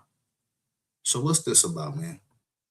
Let's tap in with this real quick and real brief. You feel me? NFL star linebacker charged with domestic violence and battery on a law enforcement officer. He has posted bond. You see right here, it took a handful of police officers just to arrest James Pierce Jr. after he led them on a chase through Doral. Now, he will be walking out of jail at any moment. You may remember Local 10 broke this story exclusively last night. The Doral police chief telling us when his officers tried to arrest Pierce for domestic violence against his girlfriend, who's an athlete herself, he took off in her car. Local 10's Magdala Louisette joined us live in Southwest Miami-Dade. Magdala, you have been on this story since the very beginning. Please bring us up to speed. I can tell you guys that we aren't the only ones waiting outside of TGK for James Pierce to come out. There's actually an SUV out here with three men in particular, dressed in suits, waiting at the Sallyport exit for him to walk out. And we did learn in court today, when he does walk out of TGK, his attorneys say he is going straight to Atlanta. The aggravated battery with a deadly weapon to wet the car. They're two separate incidents. Atlanta Falcons linebacker James Pierce Jr. So this is him right here, number 27, James Pierce Jr. Played for the Atlanta Falcons. He done got himself in some shit today, bro. Looks like he was arrested after a couple of altercations, it looked like, with the police out in Miami-Dade. I think he ran his car into WNBA star, his girlfriend's car. Like, this was a chaotic ass scene. So we're gonna let this unfold, man. Just a remix with Kelly Dre. Is used to wearing red and black. Today, he's in an orange jumpsuit, facing a Miami-Dade County judge. The 22-year-old NFL star appearing via Zoom after a chaotic arrest in Doral. One of Pierce's attorneys attempts to defend him, mentioning where he works, but the judge quickly makes it clear his NFL. So this is him. And listen to what the judge says, because the judge, I don't think, is impressed with anything that he's doing in life. His NFL status doesn't carry weight here. Reason why I said who. Yeah. Let's listen to that again. This is what the judge said. Doral. One of Pierce's attorneys attempts to defend him, mentioning where he works, but the judge quickly makes it clear his NFL status doesn't carry weight here. The reason why I said who is so you understand. Yeah, he out of there. He's not a flight risk. Sorry, but I don't think you understand. I have no care about what his employment is. Okay? I have an individual charged with a crime. And that brings the NFL rookie to this moment, where he's facing multiple felony charges, aggravated battery, domestic violence, stalking. How many officers? Wow. Hold on. Wow. I was going to try to count the officers, and then she said that. Okay. 1, 2, 3, 4, 5, 6, 7. Bro, that's like 10 officers that it took to get him detained. 1, 2, 3. Oh, well, it's like 5 or 6 on him, and it's like 4 more watching and shit. Multiple felony charges, aggravated battery, domestic violence, stalking, and aggravated battery on a law enforcement officer. Videos shared with Local 10 show of at least 6 Doral police officers struggling to take down the 6'5", 245-pound linebacker. Oh, yeah. Doral police chief. Oh, yeah. 6'5", 245. Yeah. He gonna be a problem. You gonna have to tase him 3, 4, 5 times. He gonna be a motherfucking problem. When Lopez tells Local 10 the incident began with a domestic dispute between Pierce and WNBA Los Angeles Sparks superstar Rakia Jackson at the Doral police station. Lopez says when officers tried to arrest Pierce, he took off in Jackson's car, sparking a chase that ended in a gated Doral neighborhood. Jackson is in South Florida playing for a team in the offseason. The judge told Pierce to stay away from Jackson and do not. So this is Jackson. Man, listen, ladies, let me put myself back on the screen. Message. This is message time right here, right? This is message time right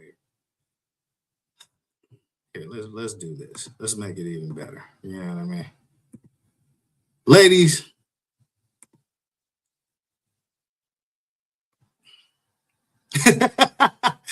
look, easy. Look, you easy. I'm gonna let Easy take the flow tonight.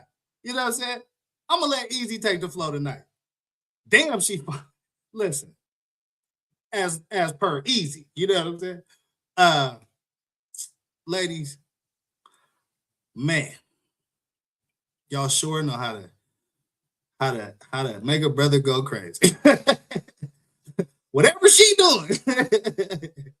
Whatever she got going on, yeah, I mean, it's making motherfuckers crash the fuck out, man. Just throwing that out there. You know what I'm saying? Not communicate with her. Do you have any need to return to pick up any personal belongings? Judge, I would just leave everything there. Whatever's there, it can stay there. It's fine. And so at any moment, we are waiting for James Pierce Jr. to walk out of TGK. There has been an outpouring of support for Rakia Jackson on social media. And as for this football player's future with the Atlanta football team, we are not sure where that is right now. But the team says they know what happened. And at this moment, they are not commenting on an open legal matter. We're live. Yeah. As you can see, that shit got out of control real quick, man. That shit got out of control real quick. Did I have another video on that? Yeah, I did. Here, let's look at this and see if we can get some more information on this. Also developing here in June, an NFL player is now out of jail after bonding out following his arrest over the weekend in Doral. He is accused of stalking his WNBA girlfriend and purposely crashing into her car twice. Local 10's Lenny Sue Paul is live outside the jail in West Miami-Dade. And she's telling us a little bit about what those charges are. So he crashed into her car twice. My bad. I said once. I meant twice. Brother.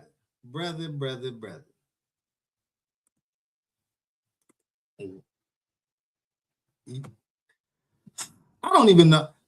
Listen, this is the remix with Kelly Drake. And I don't got a fucking remix for y'all because I don't even know why the fuck he would do some shit like that. There is no explanation. No, I'm not gonna crash into her car once. I'm gonna do it twice.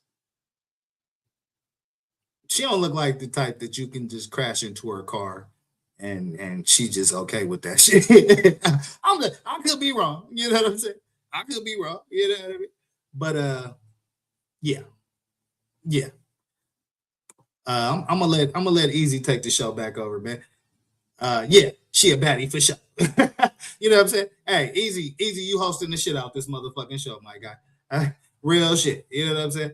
But yeah, this is unbelievable, man. This is the second NFL star this week that have found itself in a sticky situation with law enforcement, man. Get the lights up. Local 10's Lenny Sue Paul is live outside the jail in West Miami-Dade. And she's telling us a little bit about what those charges are that the NFL player is now facing right now. James Pierce Jr. facing a long list of felony charges, including battery, domestic violence. This all happening after a 3-year relationship recently came to an end. But Saturday morning, the situation took a violent turn. Atlanta Falcons star linebacker James Pierce Jr. bonding out of jail Sunday night with a white towel draped across his face, but quickly approached by 3 men in suits who picked him up. They appeared to exchange words with him, getting Pierce to remove the towel and uncover his face. James, is there anything you want to address about the charges? Do you want to Pierce dodging questions, walking off in a hurry with no comment to his domestic battery charge. Here, you know what caught me the first time I watched this? Let me spin this back. Look at the look on his face, y'all. I just want y'all to see the look on his face. You know what I mean?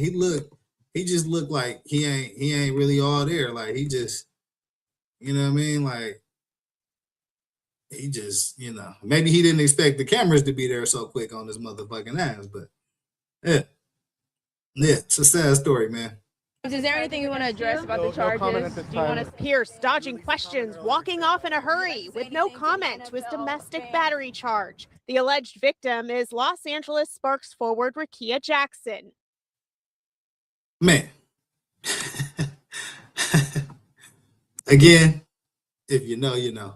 But yeah, she don't look like the type that you can crash into her car 2 times and she's just okay with that shit. I could be wrong. You know what I mean? She may forgive this nigga and they be right back to arguing and shit next year when he get out of jail. But yeah, this is a crazy ass story, man. Arrest of Falcons linebacker James Pierce Jr. is what we covering right now. This is the remix with Callie Dre, man. Appreciate y'all for rocking with your boy. Rakia Jackson, a rising star in the WNBA. On Sunday, a judge asking questions while ordering him to stay away from her. I have no care about what his employment is. Okay? A newly released police report shedding light on what happened Saturday morning. Jackson noticing Pierce's Lamborghini SUV following her. The report goes on to say when stopped at an intersection, he got out of his vehicle and tried to open her driver's side door. According to police, she drove away, but Pierce continued speeding after her. She drove to the Doral Police Department for help, but he tried to stop her, at one point rear-ending her, then intentionally colliding head-on with her vehicle. Do you have any need to return to pick up any personal belongings? Judge, I would just leave everything there. Whatever's there, it can stay there. It's fine. A police report just released this morning shares more details about the situation that unfolded Saturday morning. A woman reporting someone was following her in a white Lamborghini around Northwest 99th Avenue in Doral. The report says when officers arrived, they located Pierce standing outside the vehicle, but he didn't comply with officer commands. The linebacker lighting up social media over the weekend, but it's his actions off the field capturing national attention. From this police chase in Doral to this dramatic takedown, roughly half a dozen officers spotted wrangling with the 6. Wow. Yeah. They finally drug his ass up off the ground. This is James Pierce of the Atlanta Falcons leading the police on a chase after hitting his girlfriend's car twice. And the police obviously started wrangling and whooping his motherfucking ass.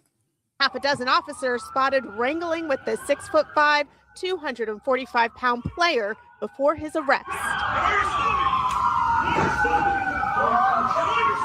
Now he's returning to Atlanta with a list of felony charges, including aggravated domestic battery, aggravated battery on a law enforcement officer, and stalking. Were you stalking her?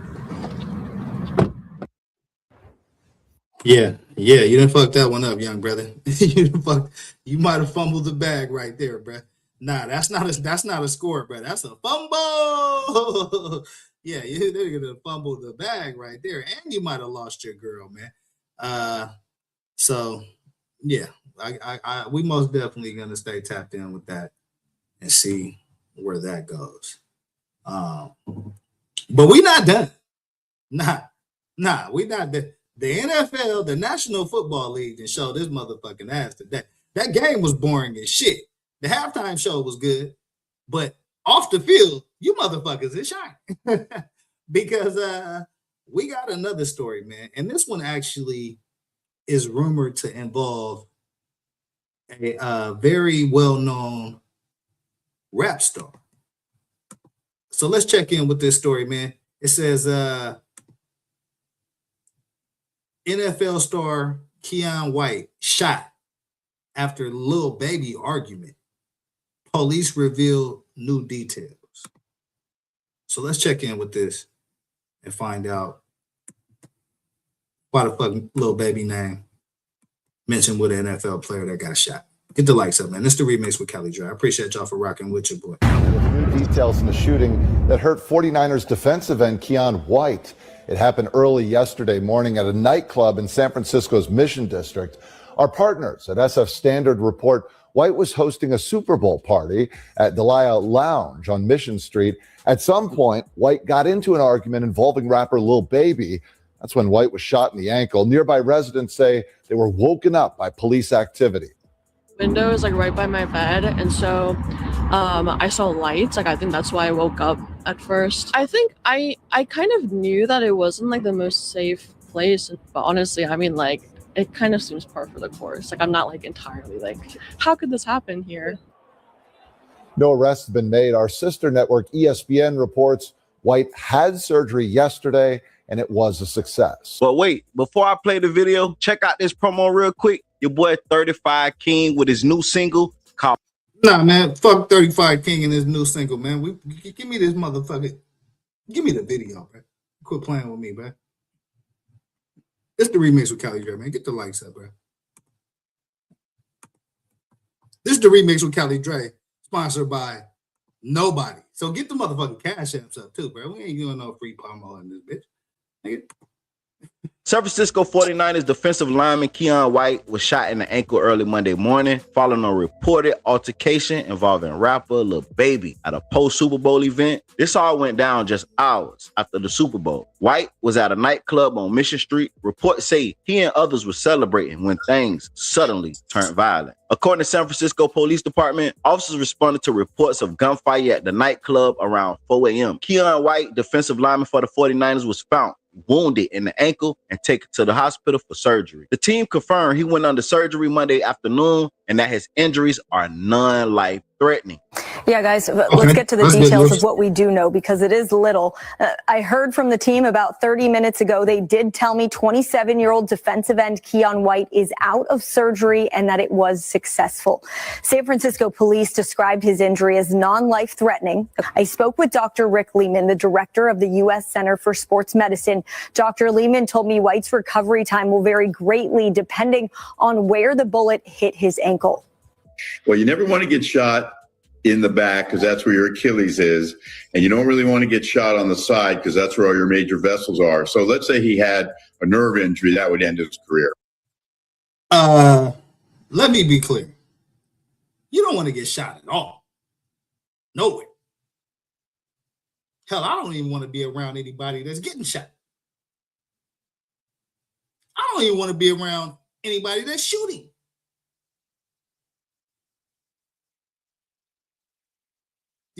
Yeah, I felt like that just needed to be said. I mean, I don't think he said that shit correctly. Got shot in something called the posterior tibial nerve. So that would end his career. So hopefully you want to get shot in the front. Well, you don't want to get shot, but if you get shot, you want to get shot in the front or potentially in the side. That would be your preference. And in the perfect world, you would get shot and it would not have any bony impact. Police and multiple news outlets are reporting. Again, in a perfect world, my black ass ain't getting shot. That's a perfect world for me. Okay. I don't know how you niggas is rolling. You know what I'm saying? But yeah, I put that street shit down a long time ago, bro. I'm just I'm a blogger now. I'm on here talking to you motherfuckers. You know what I'm saying? So yeah, fuck all that. It's better to not get shot than to get shot.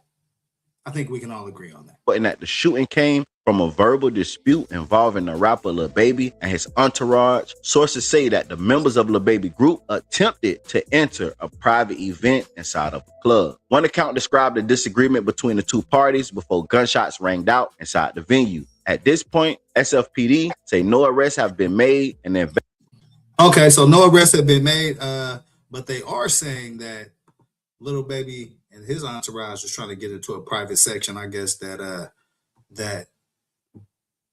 Keon White had locked in, and so that caused an altercation, resulting in Keon White, number 56, right here, to get shot in the ankle.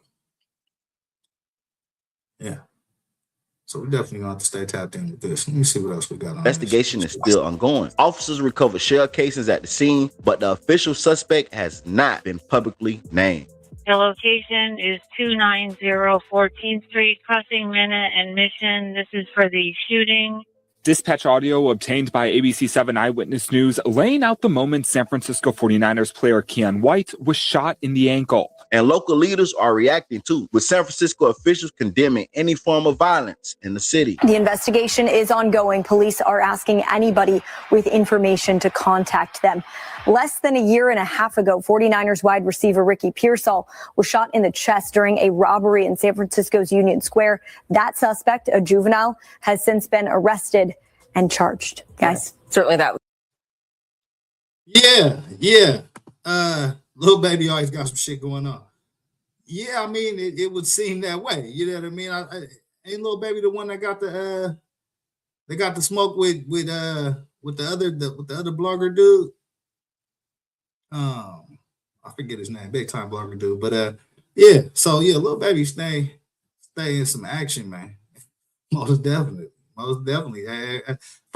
Everybody, a lot of people try to play him because he's like, a skinnier dude, and you know what I mean. But his name stayed ringing out here in these streets. That's for sure. It was a robbery, but we still don't know a lot of details of what led up to this shooting with Keon White. Exactly. Yeah, police have not said what exactly led up to Keon White getting shot in the ankle. But the Niners will provide updates when appropriate, and police will hopefully provide updates soon as well. All right, Bailey. Thank you so much. Bailey, thank you. San Francisco Mayor Daniel Lurie responding to the shooting, saying any violent incident in our city. Man, we don't want to hear from you, bro. Your officers should have prevented the damn shooting in the damn first place. Like, if the streets were safer, goddamn, this wouldn't have happened. Hey, get the likes up. This morning, we have new details in the shooting that hurt 49ers defensive end Keon White. It happened early yesterday morning at a nightclub in San Francisco's Mission District. Our partners at SF Standard report White was hosting a Super Bowl party at Delia Lounge on Mission Street. At some point, White got into an argument involving rapper Lil Baby. That's when White was shot in the ankle. Nearby residents say they were woken up by police activity. Okay, so it says Keon White recovering, 49ers defensive end shot after argument with rapper Lil Baby. So, this is the second report that's confirming that Lil Baby was in the building, and he got into an argument with a 49ers defensive end, I guess, over a section. Lil Baby and his group was trying to enter the section, and it looks like Keon White and his friends had it locked down. And so, yeah, like you said, Lil Baby's name has been popping up very, very much recently. As far as I thought I heard him supposed to box one of the bloggers over an incident, you know what I mean? And then now this, you know what I'm saying, during the Super Bowl. So he most definitely out here, you know what I'm saying? He most definitely out here, and his team is most definitely, standing with him. You know what I'm saying? Street. At some point, White got into an argument involving rapper Lil Baby. That's when White was shot in the ankle. Nearby residents say they were woken up by police activity. Window is like right by my bed, and so I saw lights. Like, I think that's why I woke up at first. I think I kind of knew that it wasn't like the most safe place, but honestly, I mean, like, it kind of seems par for the course. Like, I'm not like entirely like, how could this happen here? No arrests have been made. Our sister network, ESPN, reports White had surgery yesterday, and it was a success. Okay, so it looks like Keon White had surgery after being shot in the ankle, and it was a success. Let's see, I think I have one more video on this. Let's take a look at this, see if we can get any more details. From the 49ers, one of their players shot early this morning in San Francisco. The team says defensive end Keon White was shot in the ankle. Good evening. I'm Claudine Wong. And I'm Mike Meeback. San Francisco police confirming they did respond to a report of shots fired on Michigan right near South Van Ness, 4 o'clock this morning. Police. Okay, 4 a.m. So it looks like this is the location of the shooting in San Francisco. Aerial view right here. You know what I mean? If y'all been to San Francisco or you tapping in from Frisco, let me know, is this an active spot right here? Because it was most definitely active the other night when Keon White from the San Francisco 49ers got shot in the ankle by looks like somebody from Lil Baby's entourage. Get the lights did up. not identify White as the victim, but the team has since confirmed he was shot. KTVU's Bailey O'Carroll joins us in the studio with the latest on what we are hearing about this shooting. Bailey. Yeah, guys, let's get to the details of what we do know because it is little. I heard from the team about 30 minutes ago. They did tell me 27-year-old defensive end Keon White is out of surgery and that it was successful. San Francisco police described his injury as non-life threatening. According to police, officers responded to reports of a shooting following an argument that started inside of a business. No arrests have been made. A suspect has not been identified. I spoke with Dr. Rick Lehman. I believe that business was strip club. I believe, I think they was all in the strip club from my understanding. Made. A suspect has not been identified. I spoke with Dr. Rick Lehman, the director of the U.S. Center for Sports Medicine. Dr. Lehman told me White's recovery time will vary greatly depending on where the bullet hit his ankle. Well, you never want to get shot in the back because that's. Oh no, not this guy again. Nah. We're not finna do that. We're not finna do that, bro. We're not finna do that. Fuck what this guy's talking about. Impact. The Niners acquired White in a trade with the New England Patriots on October 29th. He started 2 games for San Francisco this season. White recorded his first sack against the Cleveland Browns in November. The Niners said they will provide updates when appropriate. The investigation is ongoing. Police are asking anybody with information to contact them. Less than a year and a half ago, 49ers wide receiver Ricky Pearsall was shot in the chest during a robbery in San Francisco's Union Square. Yeah, I remember that. I actually remember that, bro. That was that shit made national news for sure. But I think he actually recovered. But yeah. A year and a half ago, most definitely, there was another shooting of a 49ers player. And I think he has since recovered, though. Suspect, a juvenile, has since been arrested and charged. Guys. Certainly that was a robbery, but we still don't know a lot of details. Okay, so we just got an update on that story. So there's been an arrest made. A juvenile shot Ricky Pearsall last year. Okay, I'm gonna have to break that down, man. Get the likes up, man. This is the remix with Kelly Dry. I appreciate y'all for rocking, man. I'm going through some news stories right now. We about to shift gears into some politics in a little bit, man. Get the likes up. Of what led up to this shooting with Keon White. Exactly, yeah. Police have not said what exactly led up to Keon White getting shot in the ankle. But the Niners will provide updates when appropriate, and police will hopefully provide updates soon as well. All right, Bailey. Thank you so much. Bailey, thank you. San Francisco Mayor Daniel Lurie responding to the shooting. Nah. We're not doing that either. Daniel, bruh, Mayor, sir, sir. This shit happened on your watch. I don't want to hear no motherfucking after the fact statements and shit. Clean these motherfucking streets up. The cry goes up. Release the fund. See, look, the politics just ready to jump. I ain't finna go to the politics yet. I actually wanted to hit this story right here. Where the fuck did it go? It's the remix with Kelly Dre, man. Get the likes up. Appreciate y'all for rocking with your boy. Here, man, get this dude off my screen real quick, man. Hold that. Let me find what I'm looking for. But as you can see, the NFL been going through some shit this week. Super Bowl was less than impressive. Bad Bunny, I thought it was a very good show. Let me know in the comments how y'all felt about that Bad Bunny show, man. I thought he did a good job, man. And then now, as you can see, we have 3 separate NFL players this week having different run-ins with the law. One guy, Darren Lee, charged with murdering his girlfriend. We have another NFL athlete in Miami wilding out over his girlfriend crashing into her car. And then now we got a San Francisco 49er getting shot in the ankle. So yeah, that press conference for the NFL is definitely gonna be interesting. You know what I'm saying?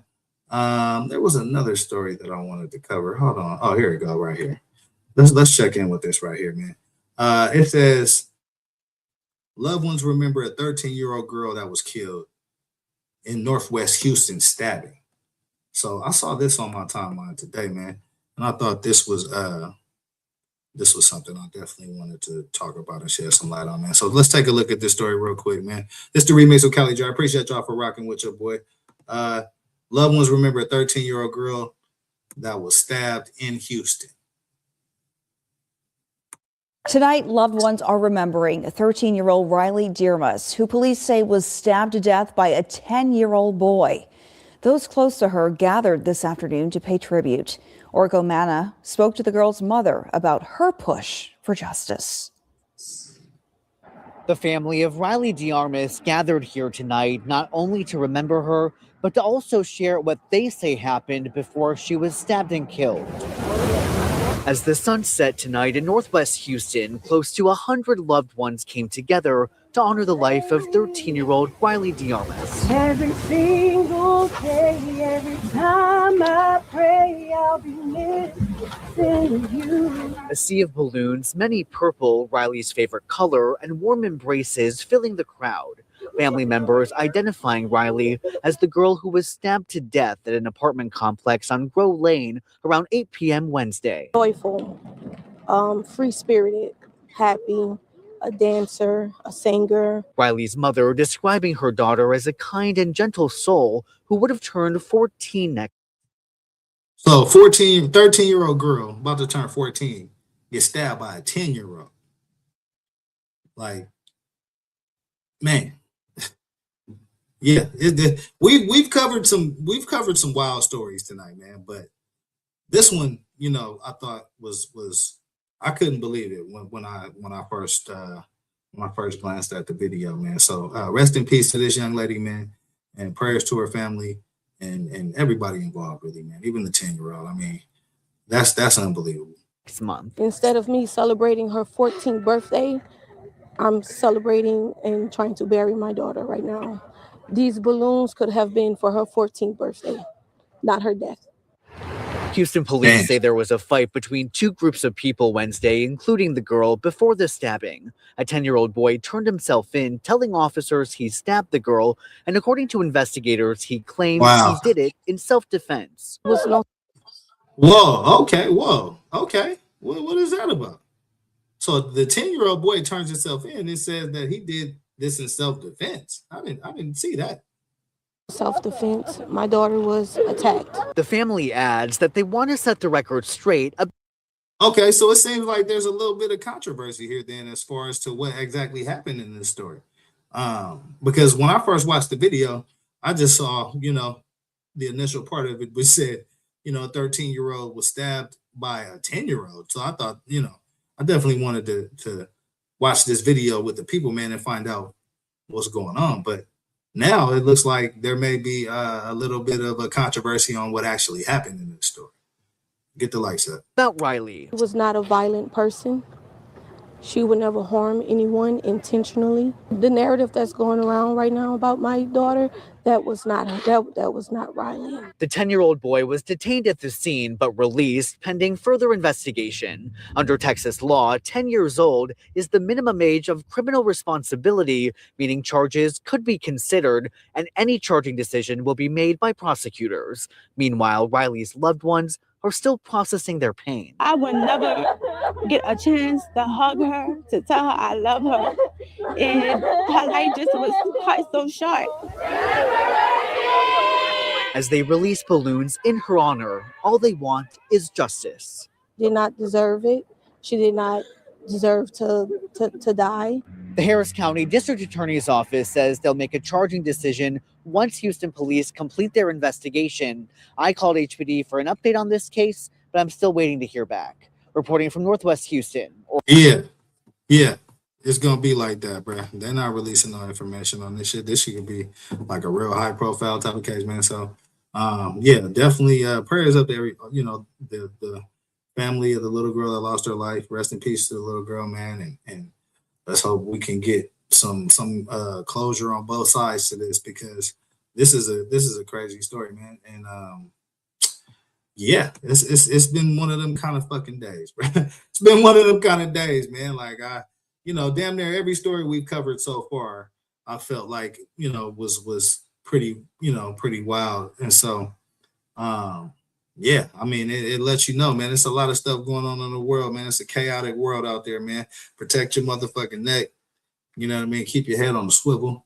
You know what I mean? And like Sugar Free said, if you stay ready, you ain't got to motherfucking get ready, man. You know what I'm saying?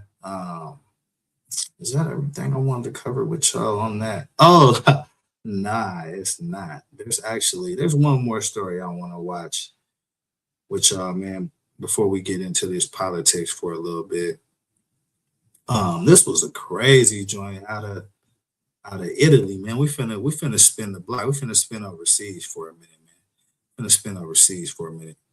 And check this shit out. You know what I'm saying? Let's check this out. Has emerged of a dramatic heist attempt in Italy. There was as you can hear from the background, there was a heist attempt.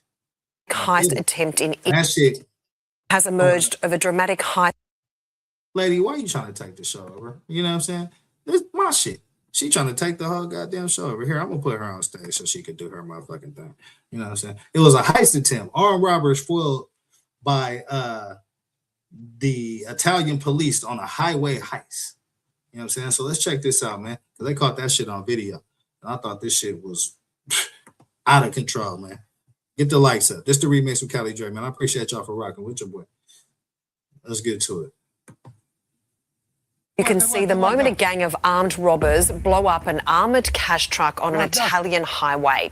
Some of them impersonated police, stopping the car in the middle of the road. They detonated an explosive device to blow it up, but a defensive foam mechanism then triggered inside, foiling the robbery.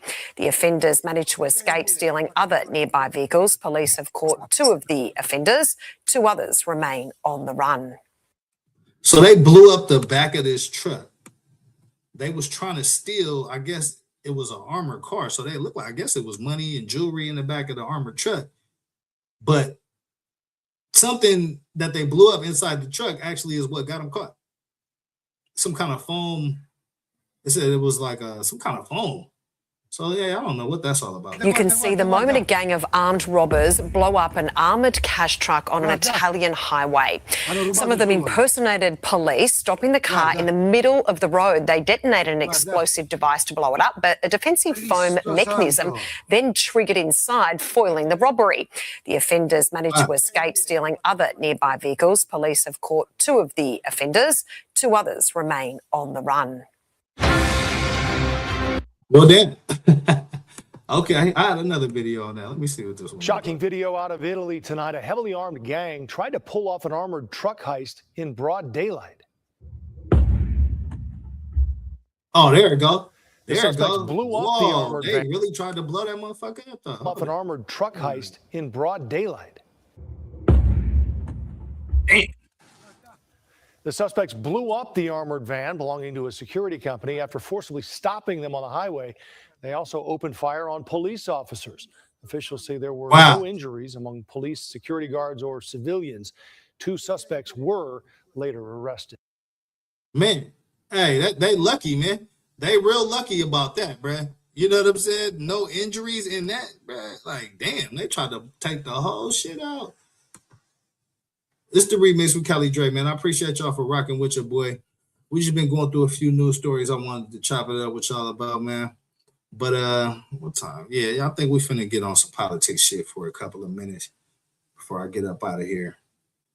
Because there was some interesting things that I found out today as far as what's going on with the updates and some of this Epstein shit. And so there was some more names that came out today. And we're going to take a look at that. You know what I'm saying? Matter of fact, before I go there, I don't want to go full Epstein just yet. You know what I'm saying? I want to talk about some other politics shit real quick, because there's a nuclear treaty that we have with Russia that basically helps to prevent us from going to war with Russia on some nuclear shit. And the Trump administration has allowed that shit to lapse. Why? I don't know. So I want to check in with this a little bit and find out what we can on why this administration hasn't renewed this agreement. Get the lights up, man. It's the remix with Callie Dre. We're gonna get into a little bit of politics, a little bit of political news right now. Because I want to understand what's going on with the nuke situation. Tonight, for the first time in more than 50 years, the world's largest nuclear powers, the U.S. and Russia, do not have an agreement limiting their long-range nuclear arsenals. The most recent deal, signed 15 years ago, expired today. Face the Nation moderator and chief foreign affairs correspondent Margaret Brennan now on what this means in an already dangerous world. The bomb was exploded. 81 years ago, America became the first and only country to use a nuclear weapon in war. Fear of the ensuing arms race with Russia led multiple presidents to agree to limit their arsenals. Today, those restrictions expire, leaving no limits on the size and structure of those weapons supplies. Arms control expert Daryl Kimball. That uncertainty can be extremely dangerous when and if there is a crisis. Yeah, most definitely. Now that's a huge fucking problem, bro. And I'm gonna tell y'all why. I'm gonna tell y'all why that's a big problem. Because for about 50 years or so, we had like a Cold War with Russia, basically. And what that meant is it was just a period of escalation, right? When they thought we had upped our shit, they upped their shit. And when we thought they upped their shit, we upped our shit. Like, you know what I mean? And the stockpiles kept growing and growing and growing. And so that causes a lot of fear, you know what I mean? And, you know, motherfuckers get itchy trigger fingers and shit. And so throughout that, to prevent like a global, you know, nuclear war from breaking out, they established a lot of communication lines from Russia to America, and also worked on a treaty like this nuclear treaty that, you know, forces each side to, you know, kind of have a similar level of nuclear weapons, like, you know what I mean? So this is some important shit, and this is definitely something, you know, to keep your eyes on, man. That could lead to the employment of nuclear weapons. China boasts the fastest growing arsenal, planning to reach 1,000 nuclear warheads in the next 4 years. President Xi Jinping has shown little. Okay, so as you guys can see the numbers, it looks like Russia has 4,309, US has 3,700, China's got about 1,000, but they say they building them motherfuckers fast, and they running them off the press like hotcakes, so they're gonna be up there, you know, in just a little bit. So this is definitely something, you know, it doesn't take 4,000 nuclear weapons to destroy this whole shit. Like, I hope y'all understand that. It only takes, you know, probably a few, you know what I mean? A few, like a couple hundred can tear up, you know, a whole lot of shit, because it's not just the nuclear weapons, it's the contamination for the, you know, the next 20 to 30 years of whatever those nuclear weapons hit. And so, yeah, this is a very important topic right here, man. So I definitely want to spend a little bit of time catching up on this.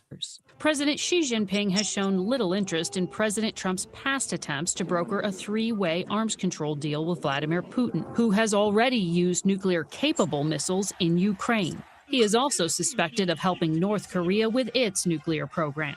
As for the U.S., the Pentagon now plans to deploy more nuclear warheads on its submarines.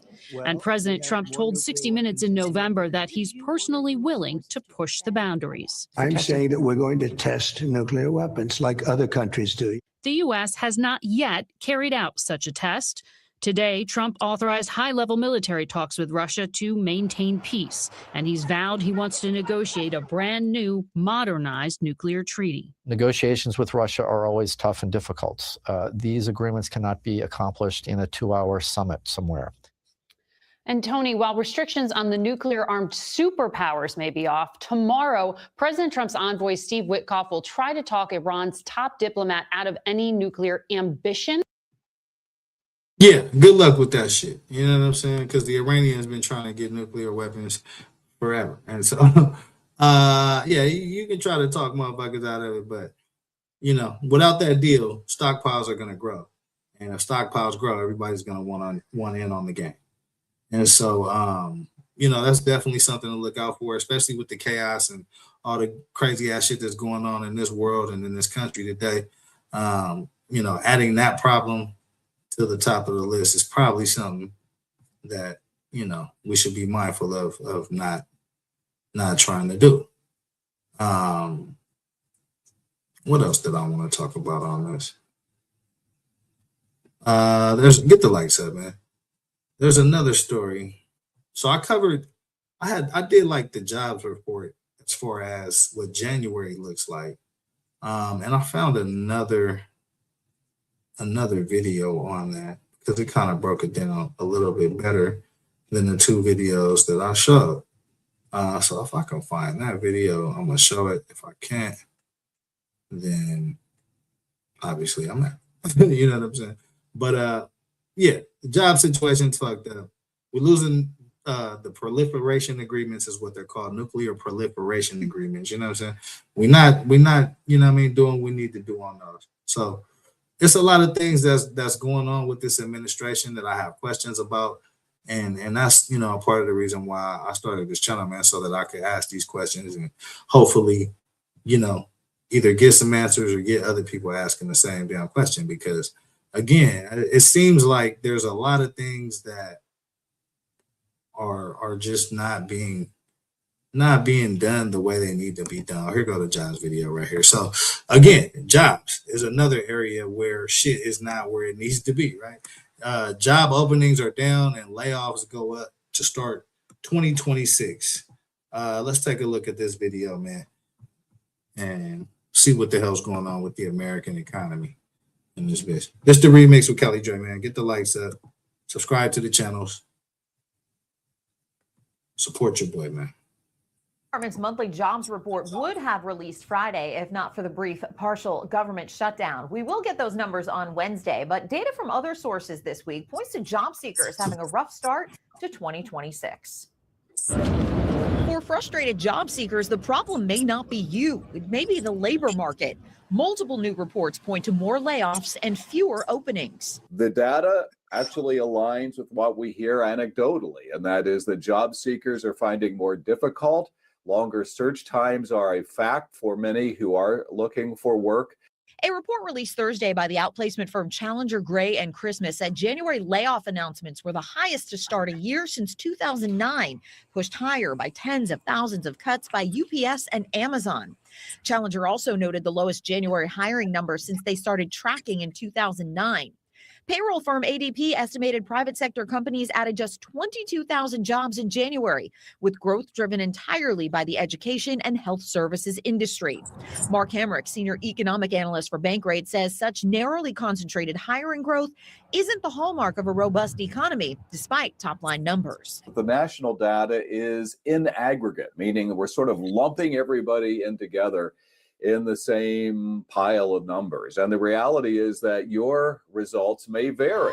The Bureau of Labor Statistics released data Thursday showing the estimated number of job openings at the end of December sank to the lowest level since September 2020 during the pandemic. So the job numbers have sank to pandemic levels. Like that, basically, job openings are down, layoffs are going up to start 2026. If you got a job, hold on to that motherfucker. Straight up. The data adding up to more confirmation that the low hire, low fire labor market has carried into 2026.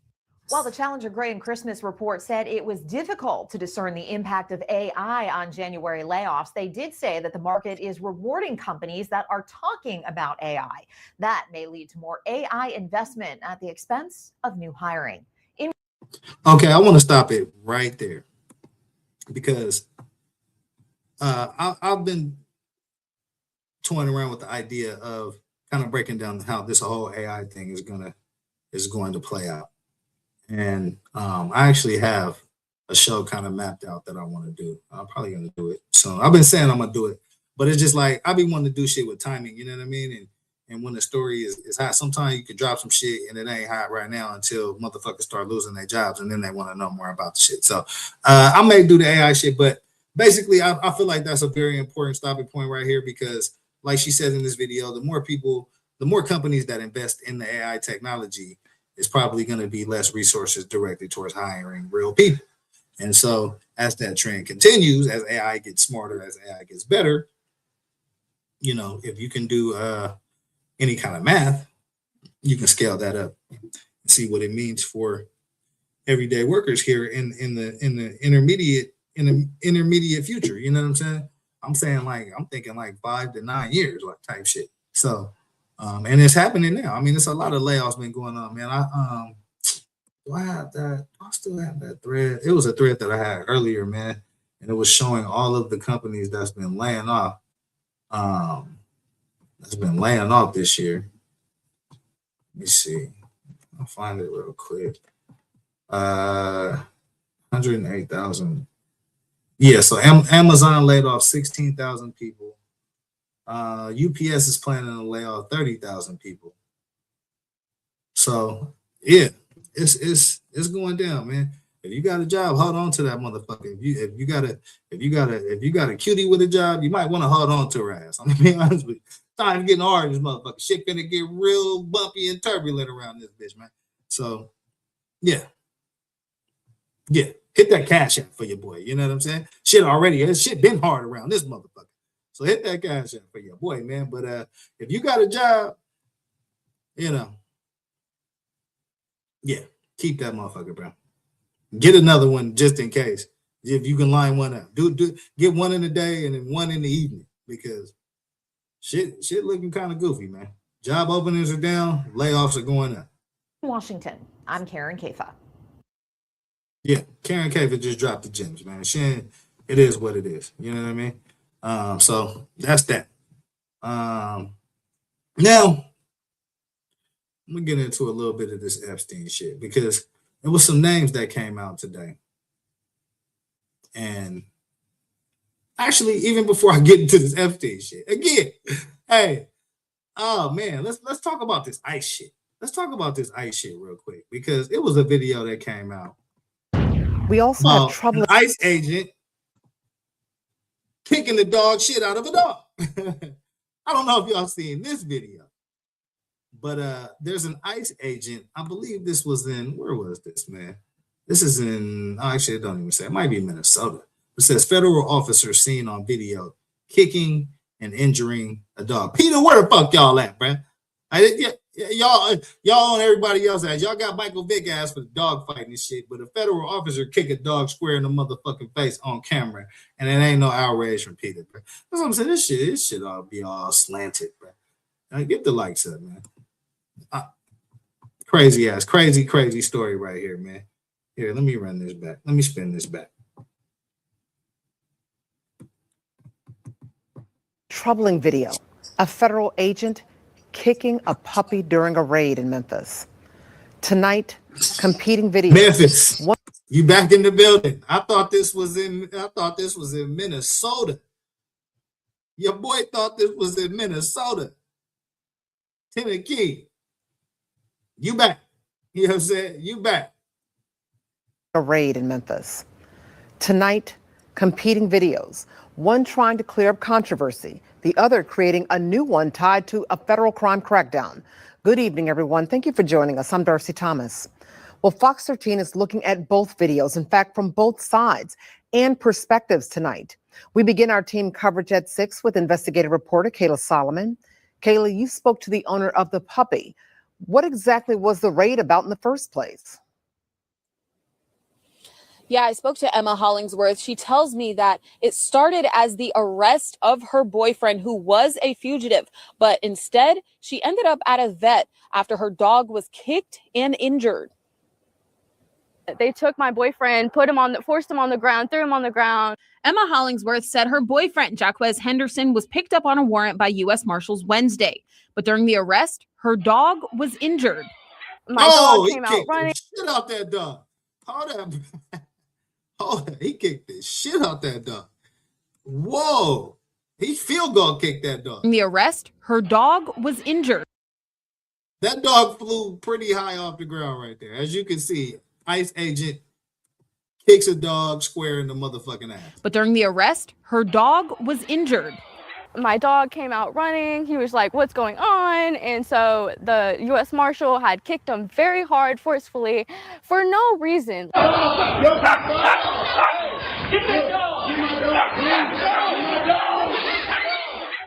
Hollingsworth says the Schnauzer's name is Yoshi, and doctors say he now has a broken rib. She posted the video to social media to document what happened. The point was that for that was just to like get it out there, see what's going on actually with the task force and the U.S. Marshals, see what's like. Listen, ICE, y'all going too motherfucking far, bruh. Like, y'all going way too motherfucking far, bruh. Y'all have shot a few American citizens, harassing the Somalis and black people, Mexicans, Latinos. But nah, that ain't enough. Y'all arresting kids and shit. Nah, that ain't enough. That ain't even enough. You got to kick a dog square in the motherfucking ass. That's what y'all got to do. Y'all job is not complete until y'all kick a dog square in the motherfucking ass. Like, you can't make this shit up.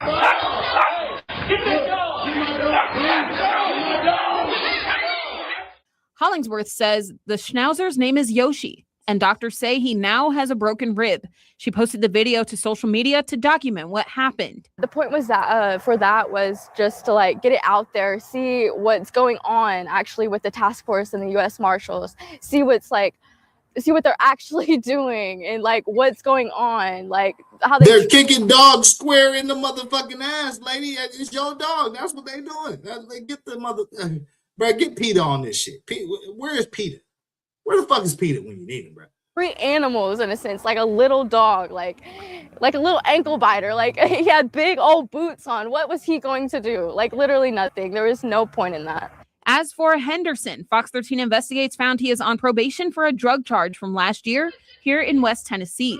But in DeSoto County, records show he was arrested in December while on probation for drug possession again. Hollingsworth says having to make an arrest all the while the dog not result in harm to anyone, human. All the while the dog is getting his ass kicked. I done fucked that whole shit up. Here, we getting off of that shit anyway. All the while that the dog is getting kicked, Henderson is still getting his ass arrested, bro. That's basically the long and short of it. So ICE is out here wilding the fuck out, man. And this kind of leads me into my politics shit because we're gonna get into this Epstein shit now, man, because there's been some interesting shit that's been jumping out with this Epstein shit. Today, I think they had some kind of hearing or something like that, man, and it was some names released today. So I want to check in with some of these names that got released, man, and find out exactly who some of these people are. Because I've never really heard of them before. And I guess the bigger question is, can we get some motherfucking, is there going to be any kind of arrest made or in any of this shit? I mean, that's the running question with this Epstein shit. It's a bunch of names being released for shit, but y'all gonna slap the cuffs on any of these motherfuckers, bro? All right, get the likes up, man. Listen, it was 600. Listen, it's message time again. Message. It was 600 arrests in California. It was 600 arrests in California a couple of shows ago. I covered the shit right here on the remix with Cali Dre. It was 600 arrests on some sex trafficking shit all throughout California. Go rewatch my show. So my question is why the fuck ain't no arrest been made on these Epstein files? Except for Ghislaine Maxwell, who is in a juvenile hall somewhere. I mean, that's what her prison conditions is like at this point. I think she got an Xbox, you know what I'm saying? Grey Poupon and shit. Like, what's going on, man? 600 people arrested in California. I covered that story right here on my show just like 2 or 3 days ago. But Epstein dead. Ghislaine Maxwell is in a minimum security prison with the warden handling all her business. And ain't no other arrest in this shit. Look, I'm gonna tell y'all like this, bro. It was some shit that popped up on my threads too. It said Donald Trump's name has been mentioned in the Epstein files 38,000 times. Now that's just the files that have been released. That's just the 3 million or whatever files that they've released. You know what I'm saying? What I heard today was in the unreleased files, the unreleased 3 million or so, his name is mentioned 1 million times. No exaggeration. So that lets you know how explosive that redacted shit is. And we need to get our motherfucking hands on that ASAP. ASAP. But let's hear what some of these unredacted names from this Epstein file is looking like. And if it's anybody that they're gonna slap the motherfucking cuffs on before I die. Get the likes up. Redacted Epstein files. We spent about 2 hours there, and we learned that 70 to 80% of the files are still redacted. Hold on, let's run that back because I want everybody to hear that. Congressman Massey and I went to the Department of Justice to read the unredacted Epstein files. We spent about 2 hours there, and we learned that 70 to 80% of the files are still redacted. In fact, there were 6 wealthy, powerful men that the DOJ hid for no apparent reason. When Congressman Massey and I pointed this out to the Department of Justice, they acknowledged their mistake. And now they have revealed the identity of these 6 powerful men. The real question is, will Democratic Congressman Ro Khanna unveil the names of these powerful men? Why don't we wait and see? These men are Salvatore Navora, Zorab Mikaladze, Leopig Leonor, Nicola Caputa, Sultan Ahmed bin Sulayem, CEO of Dubai Ports World, and billionaire businessman Leslie Wexner. Okay, so these are the names of some of the people who have been redacted in the Epstein files. Sound like a bunch of foreign CEOs and shit. So if they messed up allegedly redacting some of the victims, why in the fuck would some foreign CEOs be redacted in this shit? For what reason? Again, these are the questions y'all gotta ask yourself, man. He did it. You've just heard Representative Ro Khanna name 6 of the alleged co-conspirators in the Epstein files, names that were ridiculously redacted, but now we have some clarity on who these individuals are. Now, right off the bat, I just want to say, while there are certainly some emails incriminating some of these people, and I'll tell you which ones we have some potential evidence of wrongdoing for, I want to be clear that not everyone that was listed is definitely someone who carried out child sex trafficking or engaged in any type of criminal behavior. Oh yeah, that's a fact. I want to second that, man. Just because your name popped up doesn't 100% mean that you did, some of the heinous crimes. But I feel like even if your name is on this list, you definitely got some questions to answer about this shit. That's for sure.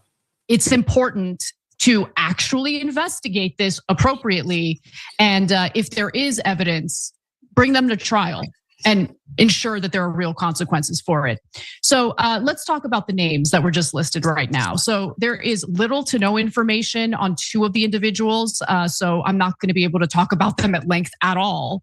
And that's Zurab Mikladze and Leonik Leonov. Look them up. There isn't much information about them online. I'm sure we're going to learn more about them in the coming days. We already know who Sultan Ahmed Al Sulayem is. We talked about him. He's from the UAE, and we've done previous videos where we kind of discussed his relationship with Jeffrey Epstein and how Jeffrey Epstein was essentially utilizing that relationship in order to build a relationship between Israel and the UAE. And it does turn out that he's the individual who sent Epstein that torture video that Epstein emailed back to say he really loved. I love the torture video. So again, Ahmed Al Sulayem. Okay, so as you can see, these guys are engaged in allegedly some pretty gory, goofy ass shit. But these are some more names. It sounds like a bunch of foreign businessmen. I heard a sultan or a sheikh or something like that. A sultan. So that means he's tapped into that Arab money. You know what I'm saying? So yeah, let's check in and see if we can get a little more information from this. Is the person who sent that torture video? How do we know that? Well, thanks to Congressman Thomas Massie, who posted about it just yesterday, saying, in response to my posts on X today, DOJ unredacted an FBI file that labels two individuals as co-conspirators, unredacted a file that lists several men who might be implicated, tacitly admitted that Sultan Ahmed Al Sulayem was the sender of the torture video.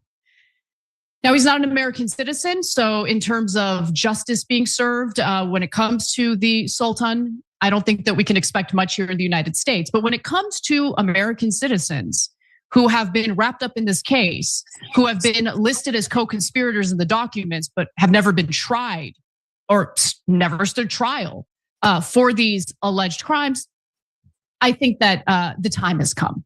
I think people are ready to see a real investigation into this, and more importantly, to see real justice for the survivors. Okay, so let me know what y'all think in the comments, man. Y'all think we ever gonna see any kind of real trial or real justice for what's going on with this Epstein shit? Let me know what y'all think on that, man. Because again, you have to ask yourself, why are they redacting foreign sheikhs and you know, all kind of CEOs and shit, but they're not redacting the victims? That lets you know where the priorities are right there, to me, in my opinion. You know what I mean? That lets you know exactly what they on right there, man. You know what I mean? So we got a release of some more names from this Epstein list. Let me see what else. There was something else I wanted to talk about on this. Let me check this video out real quick. Is this the one I was looking at? We've got a brand new Epstein update that, surprise, surprise, implicates Donald Trump. Here's Caroline Levitt being asked about this development at today's press briefing. According to newly released files, the president had a conversation with the Palm Beach police chief in the early 2000s, according to the police chief in 2019. The president has gone on record before, and he's told reporters that he said that that he had no idea about Jeffrey Epstein's crimes. During this conversation with the police chief, however, he did say, according to this recounting of it, that thank goodness you're stopping him. He also called Ghislaine Maxwell evil. So my two questions are, did that conversation with Palm Beach police chief happen? And can you explain the discrepancy? What I will say is that the president has always remained consistent and that he kicked Jeffrey Epstein out of his club at Mar-a-Lago because, frankly, Jeffrey Epstein was a creep. And unlike many other people who are named in these files, President Trump cut off his relationship with Jeffrey Epstein and was honest and transparent about that for years and years. And so I think what the president has said all along has... How many of y'all people believe that Donald Trump cut off his relationship with Jeffrey Epstein and never engaged in any other type of communication with him after that? How many of y'all believe that? Let me know in the comments. Always remain true, and the release of more than 3 million documents related to Jeffrey Epstein and his heinous, disgusting crimes just shows the level of transparency that this president and administration has committed to in bringing these files to light. But did he call the chief in 2006? Caroline, did he call the chief? Look, it was a phone call that may or may not have happened in 2006. I don't know the answer to that question. What I'm telling you is that what President Well, then Trump why are has you always up here said answering these questions? is that he kicked Jeffrey Epstein out of his Mar-a-Lago club because Jeffrey Epstein was a creep, and that remains true. And this call, if it did happen, corroborates exactly what President Trump has said from the beginning. And I'm sure many of you, when you read that alleged FBI report, probably thought to yourself, wow, this really cracks our narrative that we've been trying to push about this president for many years. Which is to say, Trump knew a whole lot more about Jeffrey Epstein than he's been letting on. So here's what we know. According to this document from a 2019 FBI interview with former Palm Beach police chief Michael Ryder, Donald Trump called the police department back in 2006, right when the Epstein investigation became public, and said, quote, "Thank goodness you're stopping him. Everybody has known he's been doing this." Everyone has known. Now, if you're thinking, wait, didn't Trump say that he kicked Epstein out of Mar-a-Lago because Epstein was poaching his employees? You'd be absolutely right to ask that, because Trump has spent years telling this story about how the falling out was over Epstein hiring away people from his spa. Just a regular old business dispute, nothing to see here. In fact, he told reporters just last July, quote, "The concept of people taking people that work for me is bad. People were taken out of the spa, hired by him." He even said that he believes one of the people taken was Virginia Giuffre, one of Epstein's most prominent survivors.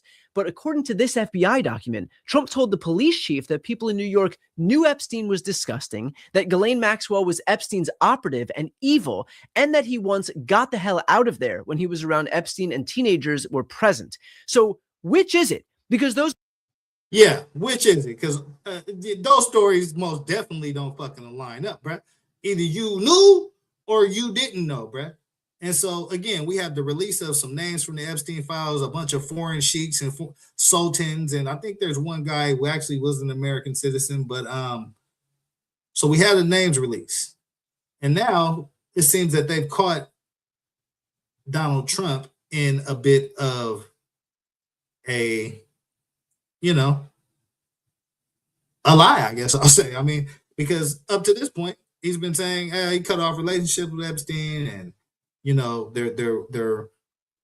didn't know anything about what was going on with Epstein. But if there was an FBI report of a phone call between Donald Trump and a police officer regarding him saying that he's glad that they got him, everybody knew what he was doing, that kind of contradicts what the fuck he's saying, right? So I thought that was kind of interesting, man. Let me see if this dude got any more gems to drop. Those are two very different stories. Either Donald Trump kicked Epstein out because he was stealing his employees, or Trump kicked him out because he knew Epstein was a predator. And if it's the latter, why has Trump been pushing the employee poaching narrative all this time? What's the point of obscuring the real reason unless you're trying to hide something? Because here's the thing. If Trump genuinely kicked Epstein out because he recognized that he was a danger to young women, that would actually make Trump look better. I saw what Epstein was doing and I banned him from my property. That is a defensible position. But instead, Trump has consistently framed it as a petty business dispute about employee poaching. Why downgrade your moral high ground unless the full truth makes you look even worse? Yeah, that's a great question, man. I mean, I'm going to leave that right there with him. Again, there's a lot of inconsistencies in the stories from this administration. I mean, and it's not just on this Epstein shit. It's actually a lot of different stories, but most notably on this Epstein situation. And, again, I think both sides are committed to trying to find as much truth and as much justice and as many answers as can be found in this situation. But you know, when I look at this situation, man, and I see foreign sultans and foreign CEOs are being redacted, and the victims of these crimes are not being redacted. I mean, to me, you know, it looks very suspicious. So let me see. There was another video I wanted to show about some of the other names that have come out since this Epstein list dropped. Let's check in with Outrage this. growing as new details emerge from the millions of newly released Justice Department records on convicted sex offender Jeffrey Epstein. They include Epstein's messages with powerful men. In these messages from 2013, the convicted sex offender connecting New York Giants co-owner Steve Tisch with various women. In one exchange, Tisch asked about a woman writing pro or civilian. In a statement, Tisch acknowledging a brief association where we exchanged emails about adult women, but saying I did not take him up on any of his invitations and never went to his island. As we all know now, he was a terrible person and someone I deeply regret associating with. You know what I find very, very funny, man, about all this? This is the chairman and executive vice president of the New York Football Giants. And his story and his response to all this, very much similar to all the other responses, even including from the man in the administration who calls himself the president. I deeply regret associating with him. He's a terrible person.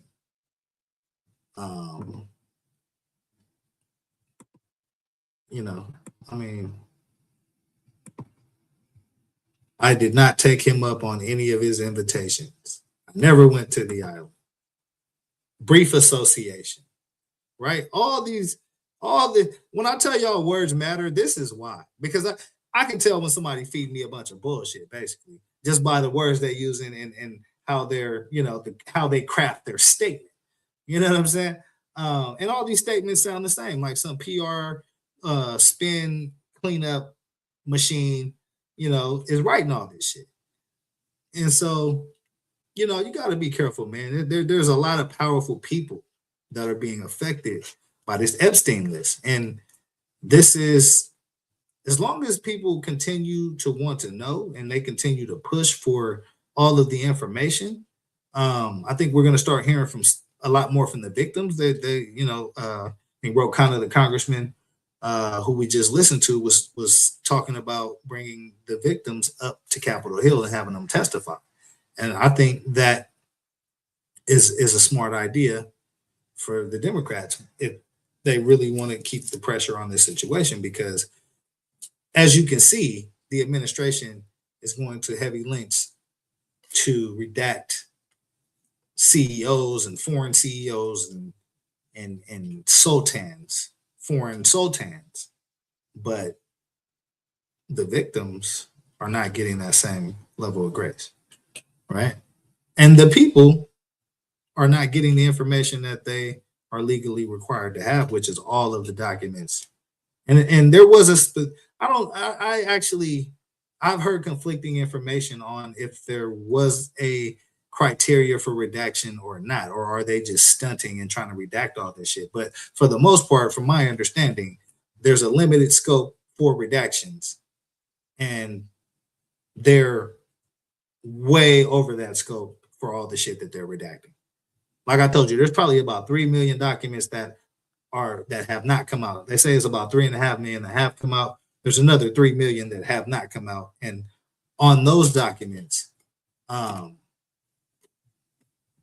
Donald Trump's name is said to have been mentioned 1 million times. I'm going to try to find that video where I heard that. I'm going to play it, but let's tap in with the rest of this and find out what else is going on. This is the remix with Callie Dre, man. We on some politics shit right now, man. Appreciate y'all for rocking with your boy. Get the likes up, subscribe to the channel. tap in with me, I'm gonna tap in with you, man. They gathered against the financier, calling him, quote, a continued danger to the community based upon his continued enticement of underage girls. But that 60-count indictment never filed. Instead, Epstein landing a now infamous deal allowing him to plead guilty to lesser state prostitution charges, for which he served just 13 months in a Florida jail. Some of Epstein's victims now furious with the Justice Department, saying many of their names were left unredacted and exposed in this latest release. Epstein survivor Charlene. Yeah, I just said that, man. There's Epstein survivors that haven't been redacted, but as you saw in the previous video, there's been oil CEOs and sultans, and they've been redacted. So again, you have to ask yourself, what is going on with the investigation of this enormous cover-up and crime? Rochard telling me the Justice Department has once again violated their privacy.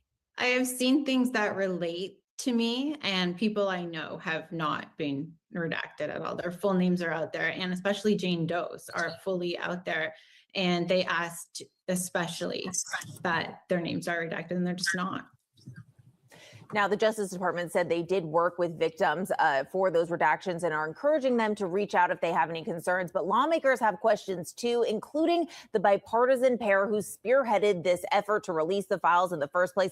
They're now asking the Justice Department for a full look at those unreleased files, though there is no word yet on when that might happen. And you said there are 3 million still outstanding. Certainly, that the Justice Department said they couldn't release for various reasons, whether that's concerns about child sex abuse material or victim information, but still millions of pages that lawmakers now say they want to see to make sure that DOJ is complying. It is also deeply 3 million files that are still outstanding. And here, let's take a look at this video real quick, because there's another video that shows that Trump's name is mentioned a million motherfucking times, right? So let me take a look at this video right here and figure out why that is. Learning why Donald Trump maybe doesn't want the Epstein files to come out, unredacted at least, because according to one congressman who's reviewed the files, Trump's name appears more than 1 million times. It's not high. Let me run that back for you, just in case, for the people in the cheap seats. It's the remix with Callie Dre. Get the likes. We have some major developments this afternoon. We're learning why Donald Trump maybe doesn't want the Epstein files to come out, unredacted at least, because according to one congressman who's reviewed the files, Trump's name appears more than 1 million times. 3 million documents left. Trump name is set to appear 1 million times. Like, wow. That's all I gotta say, bro. It's wow. Like, how much more information do you need to have to slap the cuffs on somebody in this fucking case, man? Because had Barack Obama, oh yeah, I'm going there. I'm finna get on my black shit right now. If you don't like it, you can change the motherfucking channel, bro. That's how I feel about this shit. But I'm finna get on my black shit right now. Had Barack Obama done any of this shit,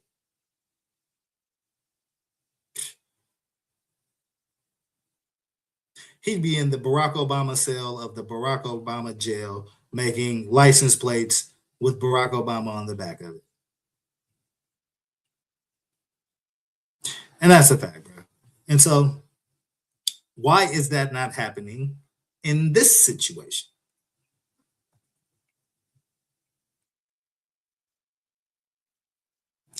Why are CEOs and sultans from other countries being redacted from the Epstein files, but the victims that actually went through this traumatic and horrific situation, their names are not redacted? And again, I can answer that question very simply, right? It's a bullying tactic, plain and simple. And that's what this administration uses a lot. right? Leaving people out to dry, removing security details from prominent people, calling for supporters to do dirty work, but then, washing your hands of it when, things actually happen. And that's how the whole January 6th debacle started, right? You have Donald Trump angry because, he lost an election and vowing to get a mob of people to go and act a goddamn fool at the Capitol. But Donald Trump, he's sitting back watching it on TV as it unfolds. And this has all been reported.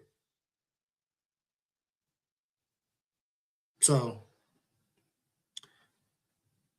I'm just tired of the bullshit, man.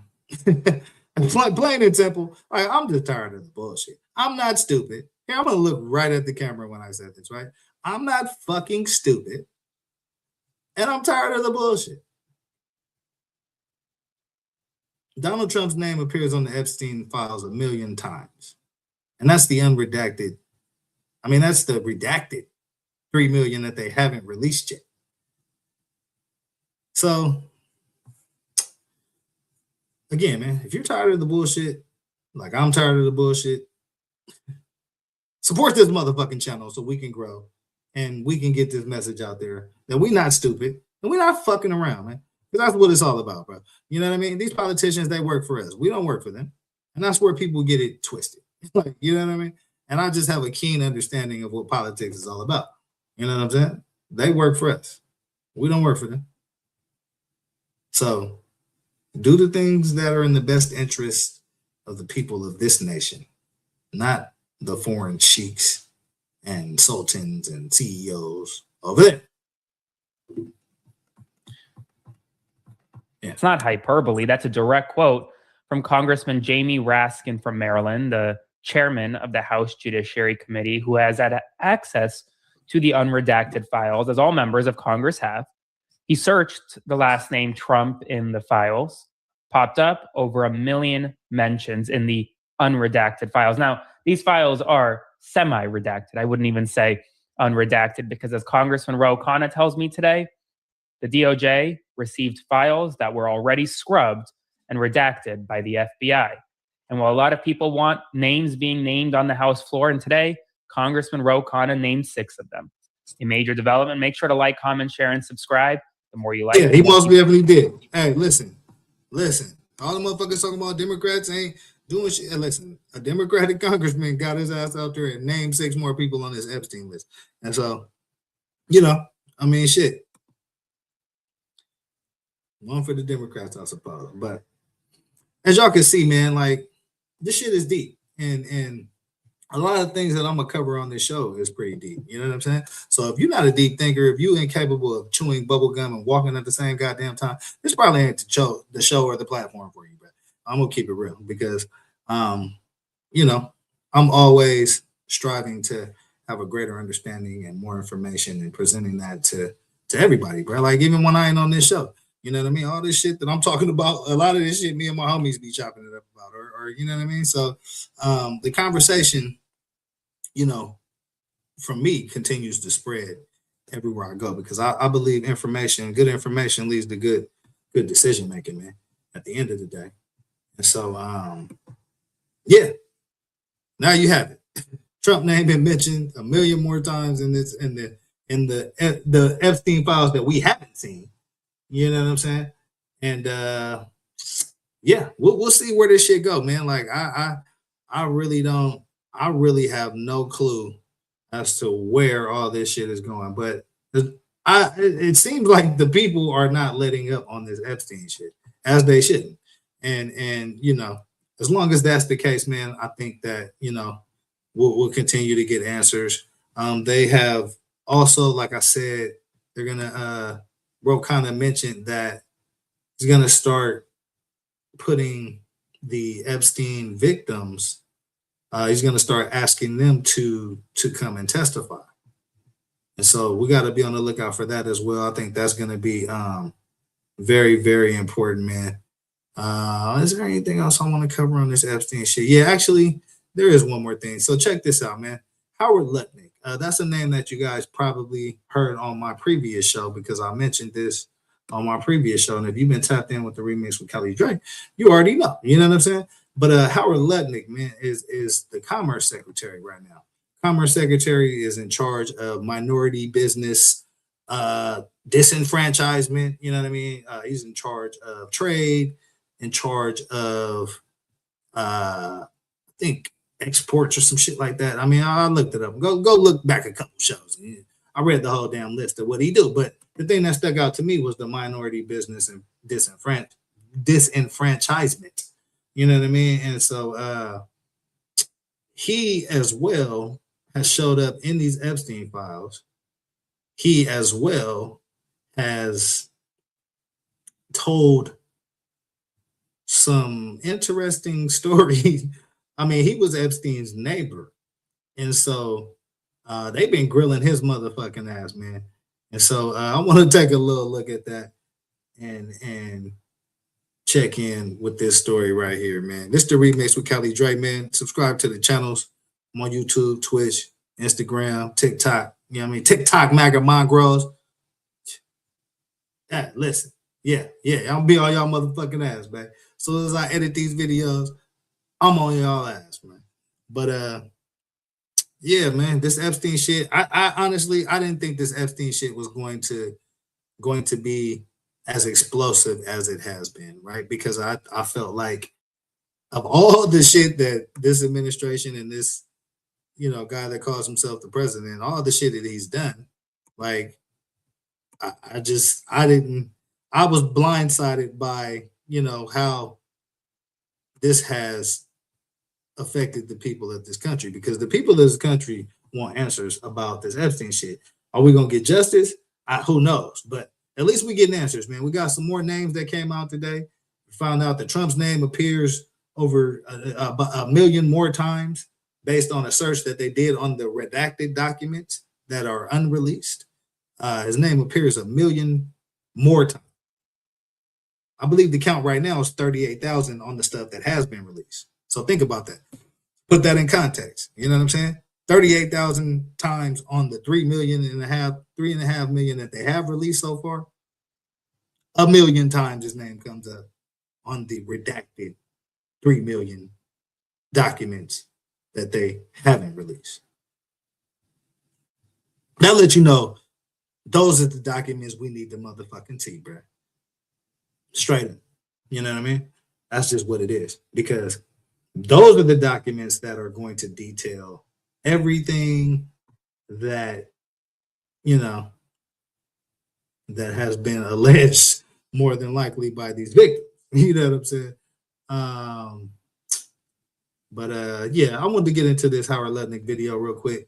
It's the Commerce Secretary, man, and they've been grilling his motherfucking ass, as they should. You know what I mean? About this Epstein shit, because he was Epstein's neighbor. He's saying he wasn't kicking it with Epstein, but I believe they caught him in some untruths. And so if I can find this motherfucking video, we're going to break this shit down. But in the meantime, in between time, get them lights up. All right. Hold on. I think I found it. Lights up. You know what I'm saying? I'm going to tap in with you. You tap in with me, man. We're going to keep this shit rocking, man. This is the remix with Kelly Drake. Let's get to it, man. Let's get to it. Without further ado. Morning, as lawmakers prepare to view the Department of Justice's unredacted files on Jeffrey Epstein, new questions about Commerce Secretary Howard Lutnick's relationship with the deceased convicted sex offender. So I was never in the room with him socially, for business, or even philanthropy. If that guy was there, I wasn't going because he's gross. So this is the Commerce Secretary right now. Commerce Secretary is in charge of making sure that minority businesses don't get disenfranchised. He's in charge of trade, I think telecommunications. He's got a pretty broad job title. You know what I mean? His job title is ranging in a lot of different areas, including minority business disenfranchisement. So definitely want to be watching what the fuck this guy's doing. Because I have 2 minority business, actually 3 now. Because I'm doing this motherfucking show with y'all. Get the likes up, hit that cash app, support this platform, and rock with your boy, man. Just months ago, Lutnick, who lived next door to Epstein for more than a decade, That's my story. A one and absolutely done. after a visit to Epstein's home, describing him as gross. I say to him, massage table in the middle of your house? How often do you have a massage? But part of the 3 million pages of newly released DOJ files show Lutnick and Epstein remained in contact well past 2005, as recently as 2018. One email with Epstein's schedule for May 1st, 2011, showing plans for drinks with Lutnick. And in December 2012, other documents showing Lutnick and his family plan to visit Epstein's private island. At the end of that month, the two both investing in the same business, their signatures seen here on legal documents. Some of these interactions with Lutnick coming years after Epstein first pled guilty to sex crimes in 2008. And this morning, several... Okay, so that's interesting right there, right? So as you can see, we have another individual who was hanging out with Epstein after he got convicted of all these crimes, man. So I think that's important, man. I think those are the motherfuckers you need to go after first. That's the low-hanging fruit. Those are the motherfuckers you know that's already guilty. He's already pled guilty to crimes, and you still hanging out with Epstein. Like, somebody need to slap you in your motherfucking head and put the cuffs on you ASAP. Like, let's stop fucking around with this shit, bro. 600 people got arrested in California just this past week over some sex trafficking. But yet, we can't slap the cuffs on nobody in this motherfucking Epstein list. I call cat. Lawmakers calling for Lutnick to step down, including Republican Congressman Thomas Massey, the architect of the law compelling the release of the files. He's got a lot to answer for, but really he should make life easier on the president, frankly, and just resign. Overnight, we're standing together. Standing together. You know what? Oh, nah, fuck that. Fuck that, bro. I'm going back on my black shit. I'm getting back on my black shit. If you don't like this shit, change the motherfucking channel, bro. Listen, 600 people just got arrested in California. Street pimps and prostitutes, sex trafficking, some minors in there as well. 600 people just got arrested in California, not a week ago. But they can't get nobody on this Epstein shit. But Ghislaine Maxwell, old ass. So again, part of the reason why I do this show, man, is to point out the bullshit. And there you have it. Teen survivors appearing in a new PSA calling for more transparency, saying millions of files still haven't been released. The DOJ saying any files withheld or redactions were to comply with exceptions in the law, not to compromise ongoing investigations or violate victims' privacy. Also in the newly released trove of records, email showing the role Epstein's now convicted co-conspirator Ghislaine Maxwell played in supporting former President Bill Clinton's foundation and the launch of the Clinton Global Initiative, a conference for business and global leaders. According to emails from 2004, Maxwell helped in the planning and funding of its inaugural event. The former president has said he had no knowledge of Maxwell or Epstein's crimes and has pushed for the DOJ to release all files. Listen, Bill Clinton most definitely has pushed. Salute, Big Skull. Big Skull in the building, man. Yeah. Salute to you, family. We just going in on this Epstein shit right now, man. You know what I'm saying? This shit pissing me off, bro. Basically, I was making the point that I did a show a couple days ago. 600 people was arrested in California. Not a week ago. Over some sex trafficking, pimping, underage, couple underage girls, few underage girls, I believe, prostitution. 600 people arrested in California just a week ago. But yet, we just got 4 more names on this Epstein shit. New York Giants owner been hanging out with him. Trump for sure been hanging out with him. The fucking commerce secretary was his neighbor. And they ain't slapped the cuffs on none of these motherfuckers, bro. They actually are redacting their names. Victim names is all out in the street. Victim names is all their business all out in the street. But these foreign CEOs and the Sultan got their names redacted. Trump name showing up 1 million times on the on the redacted shit that they haven't let out. They did a search and put in Trump and found out how many times his name comes up on the redacted shit that they haven't released yet, and it's 1 million times. So, I mean, this shit's pretty cut and dry to me, bro. Y'all let me know in the comments how y'all feel about it, but I call a spade, man, and I'm just tired of the bullshit. I'm not stupid. Look, I'm not stupid. We not stupid. And we tired of the bullshit. That's it, man.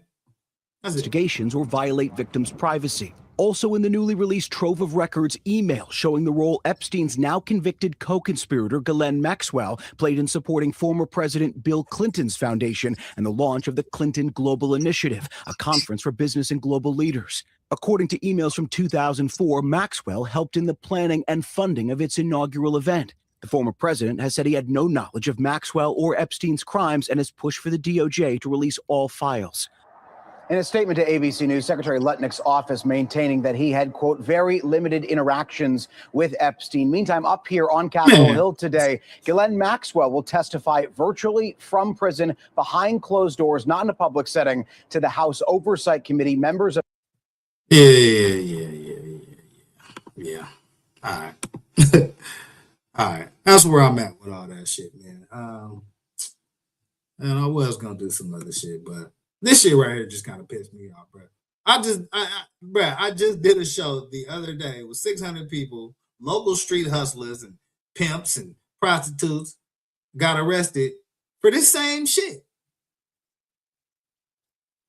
And yet this whole Epstein shit has been going on for how many years?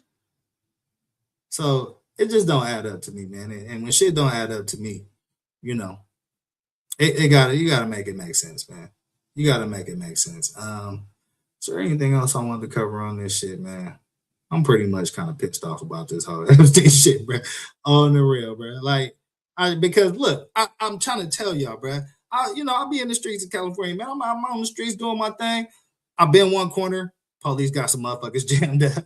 Been another corner, they got some motherfuckers jammed up. I go straight, they got a nigga jammed up. I did a U-turn, they got behind me. I thought they was gonna jam my ass up. And luckily they went around your boy. But yeah, this shit just is unbelievable to me, man. How there is not enough outrage about this shit, right?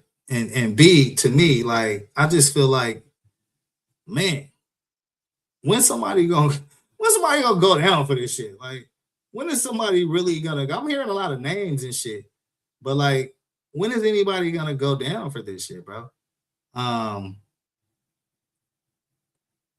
You know what? I'm on my political shit tonight, man. I'm about to run this video. I wasn't even gonna run this video tonight, but I was watching this shit earlier, man.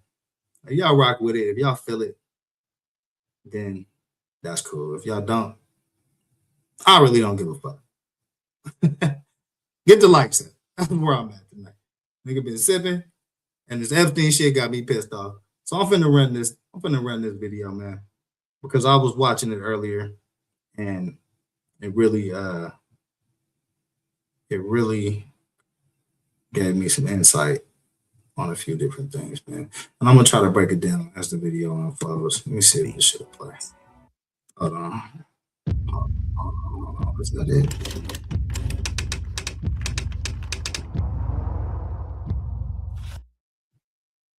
Get the likes up. Oh yeah, this is it. I think this is it. Is this the one I was watching?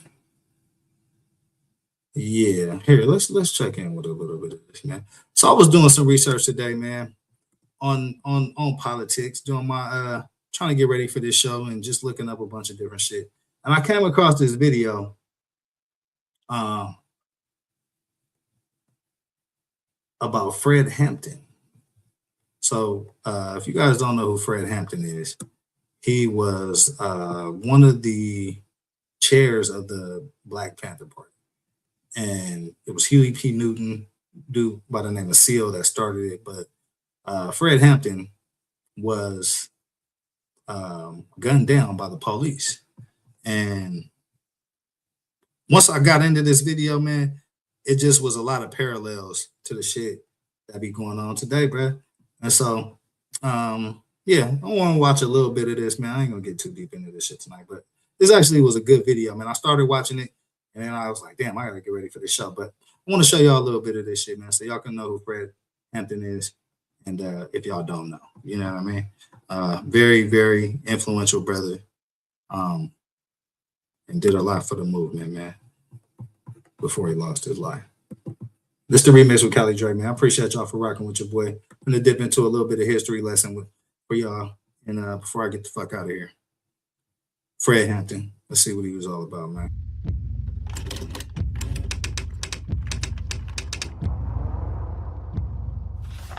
It was the cold, dark morning of December 4th, 1969.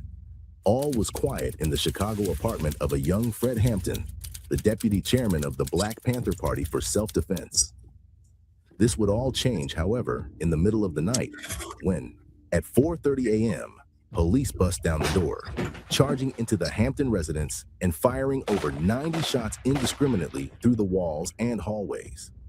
Dozens of innocent party members had been sleeping in the apartment, including Aquan Jerry, Fred's pregnant fiance. Fred, a mere 21 years old at the time, laid limp in bed, having been drugged the night before. But the police weren't taking any chances. A Chicago cop came in and fired 2 more rounds straight through the head of Fred, then proudly stated, "He's as good as dead now."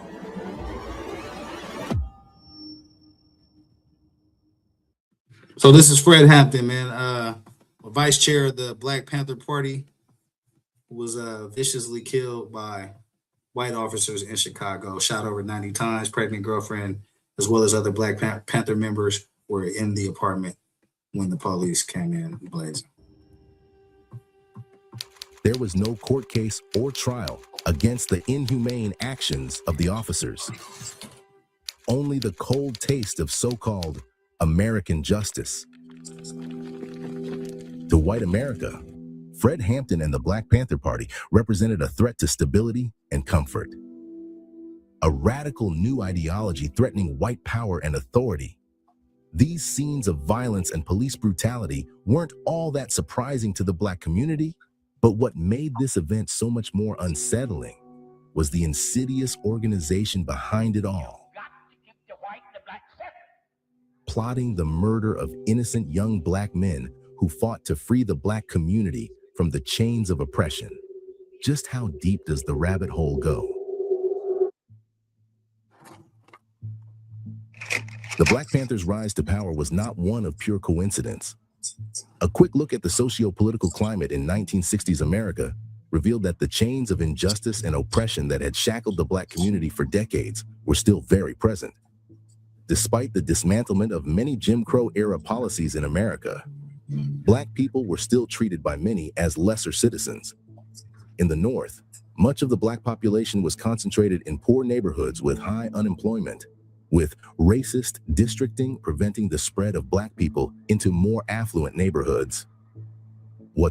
So you hear the word redistricting, right? And that's a word that you hear today in politics, redistricting. That's a very important word, people. That is the political lines that are drawn in each district. And so if you control those political lines, if you can map out where, you know, the liberal or conservative base of people are in that city, in that town, in that community, then you can give yourself a tremendous advantage in the game of politics. So always pay attention to redistricting shit. That shit important. What's more, many law enforcement divisions were almost entirely white, with less than 3% of Oakland police officers being Black. This drastic racial imbalance led to an environment where many Black folks were subject to racial discrimination and prejudice from predominantly white law enforcement. In the 2 years leading up to the Black Panther Party's formation, 2 of the civil rights movement's most outspoken individuals, Martin Luther King Jr. and Malcolm X, had been brutally murdered in public. And while the two men did not always see eye to eye on all subjects, one thing was clear. They both championed the idea that the Black community had a duty to rise against their oppressor and seek justice for the centuries of wrongdoing committed by the white elite. But now, those voices had been silenced, and a new symbol of Black resilience needed to rise from their ashes. And yeah, and so stepped in the Black Panther Party. Huey P. Newton, Seal, Fred Hampton, and a bunch of other dedicated brothers. Feeney Shakur, Batula Shakur. Salute to y'all, man. So, in October of 1966, two college students from Oakland, California, Bobby Seale and Huey Newton, etched their names in history and created the Black Panther Party for Self-Defense, or Black Panther Party for short. Black Panther Party for self-defense, so that we can have self-identity and we can know. But there was a problem. The Black Panther Party wasn't yet the well-known national organization it eventually became. They had quite a few challenges, and one of their largest was fundraising. In order to create a Black community capable of fighting back against a corrupt police force, something greater than nonviolent protests was needed. Something with a bit more force. Something with a bang. I want to pause it right there, man, because there's a lot of people, I jump on a few panels over this past year and a half, and I've interacted with a lot of different people, man.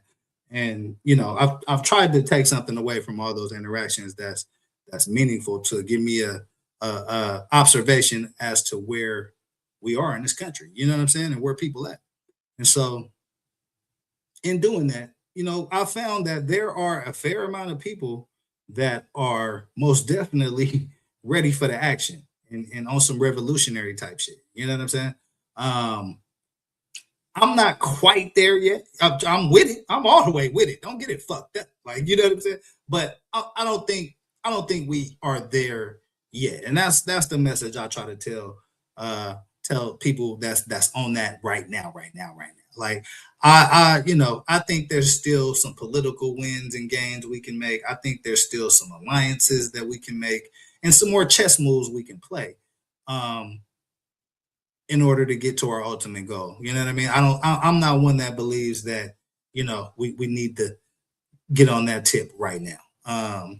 And I've done shows and I've had, some certain white people come up on the show and like they don't want that right now. Yeah, I think we was on the show with a goofy ass Knox Bond. And even he was saying like, nah, that's not, it's not what he wants. And so, I mean, I'm not one that thinks in that mindset that is the moment that we're in right now.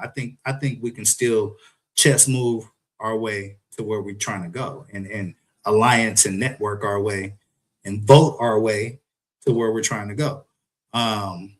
But the Panthers wasn't on that. The Panthers was about action, man. And there's a couple of things that I'm going to point out in this video when they come up that I want to kind of dispel some rumors about what the Black Panthers actually stood for. Newton and Seal, who had witnessed the public outcry and unrest that had occurred after the Watts riots, a series of riots motivated by the racist and abusive policies of the LAPD, realized that if given weapons to defend themselves, Black people could begin to fight back against racist law enforcement and even the Ku Klux Klan.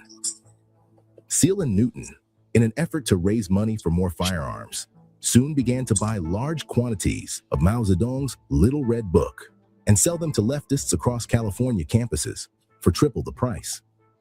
This way, Seal and Newton both spread their Marxist beliefs while fundraising for weapons. In the words of Seal, we sell the books, make the money, buy the guns, and go on the streets with the guns. We'll protect the mother, protect a brother, and protect the community from the racist cops. The idea behind arming the Black populace was quite simple. Arm Black communities who could patrol Black neighborhoods that were subject to police brutality and police the police in an act known as cop watching. So, cop watching, man. And in my opinion, if there's some super OGs in here, y'all can let me know different. You know what I mean? But in my opinion, when you start talking about what the Black Panthers brought to the table. You start talking about cop watching. Around this time, I'd say, what is it, 60, 65 to 69? So I'd say, this is around the same time that here on the West Coast that street gangs really started to bubble and form. You know what I mean? It's probably, I think the Brims were a little bit, maybe in the 50s. Chicago gangs, a couple of Chicago gangs came out here around the 50s, but Bloods and Crips, as we kind of know it today, was also being formed around this time. And so those organizations as well initially was on some protection shit, right? If you look at any of the videos as far, well, I ain't gonna say about protection. Half of it was about protection. Half of it was just about trying to get some money and come up at that time in the struggling time of the 60s and the 70s. You know what I'm saying? But the idea of arming like the community and arming Black people and specifically that message reigned real heavy with the Black Panther movement. You know what I'm saying? And that's one of the things that the government was afraid of. You know what I mean? And so, y'all gotta always keep this shit in mind, man. It's like all these time periods y'all think is far away. Like that shit is not. Like that shit's only 40 years, 50 years ago, 60 years ago. Like that shit ain't nothing, man. And so, I want to tap in with a little bit of this, man, so we could find out what the Black Panther movement was really about. However, many in the white community viewed this as an aggressive move by the Panthers and attempted to paint them as a violent criminal organization. California Governor Ronald Reagan even signed a law banning the open carry of loaded firearms in a direct attempt to limit the power and influence of the Black Panther Party. In response, the party brought 26 armed Panthers into the Sacramento courthouse to protest the bill and make a public statement.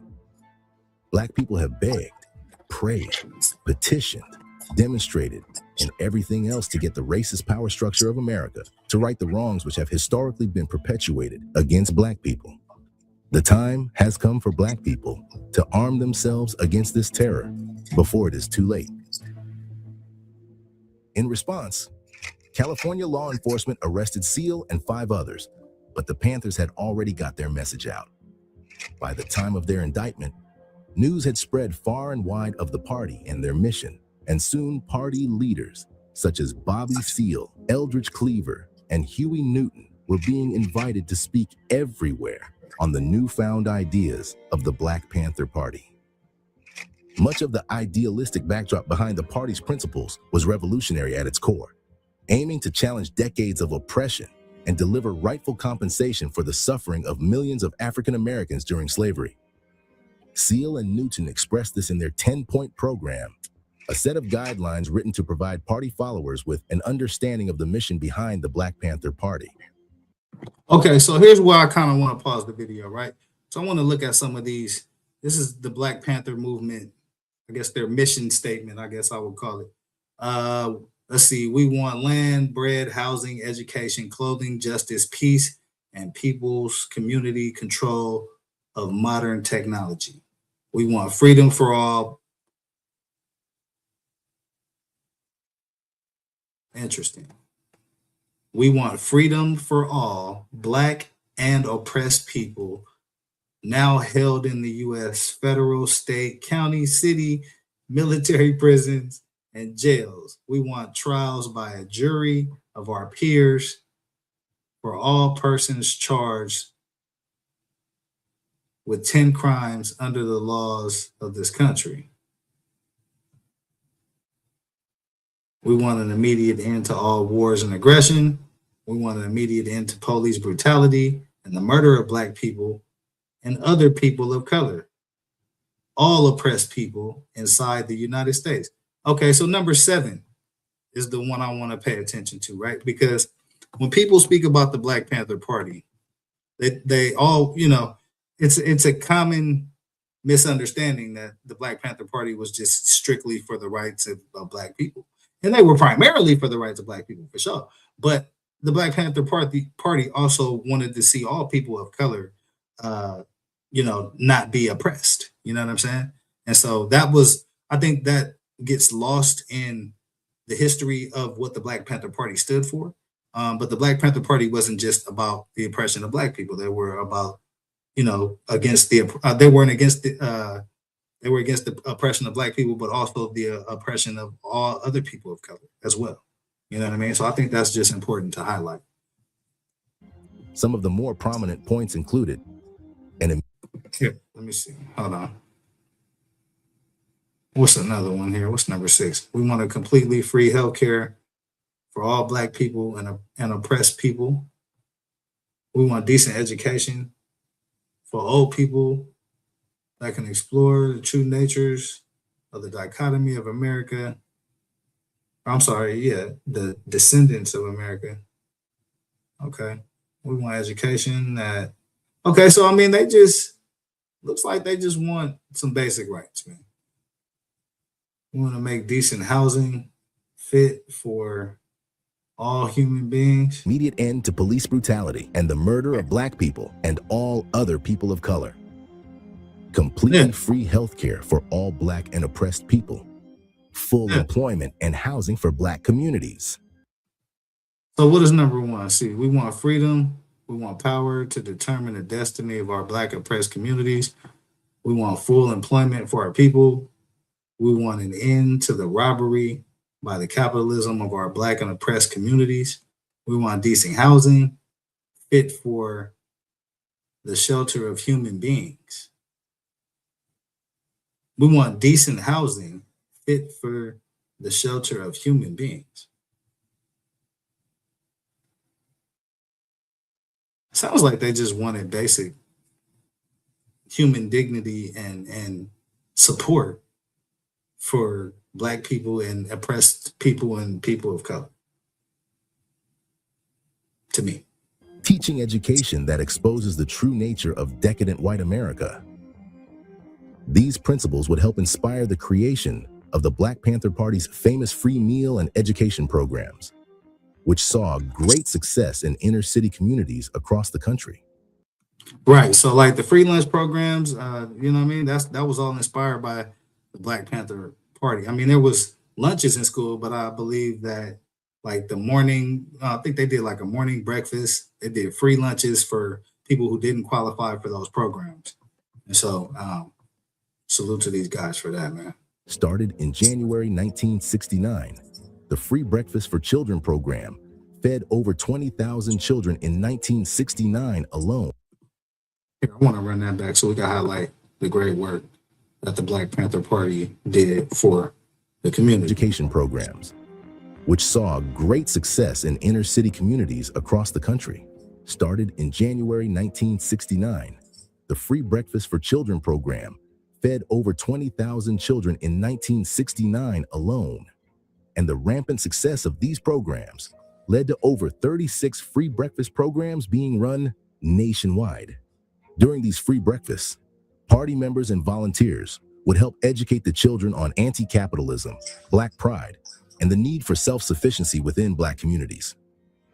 Many of the kids positively affected by the free breakfast program were those who were unable to be helped by the existing federal lunch program. The program, mostly run by volunteers, helped provide food security in impoverished communities, while helping shape the Panthers' image to one of combating racial injustice and ghetto marginalization. But while the party was spreading messages of love, freedom, and food security to the masses, there were a select few who had been hiding in the shadows, plotting the downfall of the Black Panther Party. In fact, there was one man that absolutely hated the Panthers and all that they stood for. So much so that he created an entire operation designed to systematically dismantle the Panthers and destroy their hopes of creating a united Black community. But before we continue, if you like the content this day, as Panther popularity began to rise, so too did its opposition. Government agencies such as the FBI had deemed the Marxist philosophies behind the Panthers to be too much of a threat to American stability and devised an ultimate strategy to destroy the Panthers from the inside. So here's the part that I want you guys to pay extremely close attention to.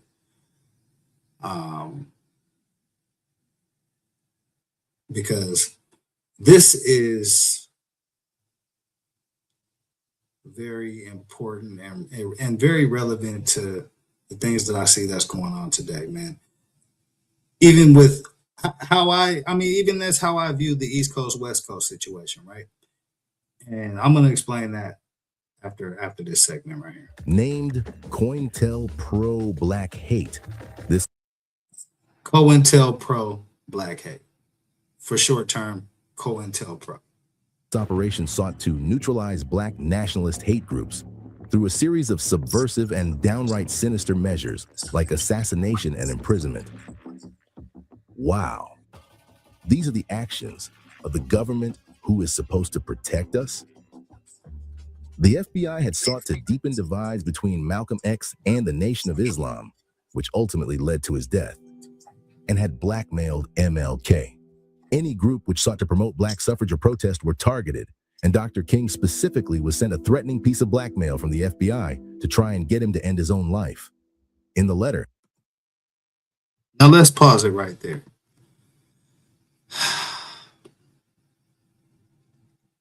When people say that there's systematic injustices in this country, this is a prime example of that. The federal government sent Dr. Martin Luther King a letter trying to convince him to commit suicide, to take his own life.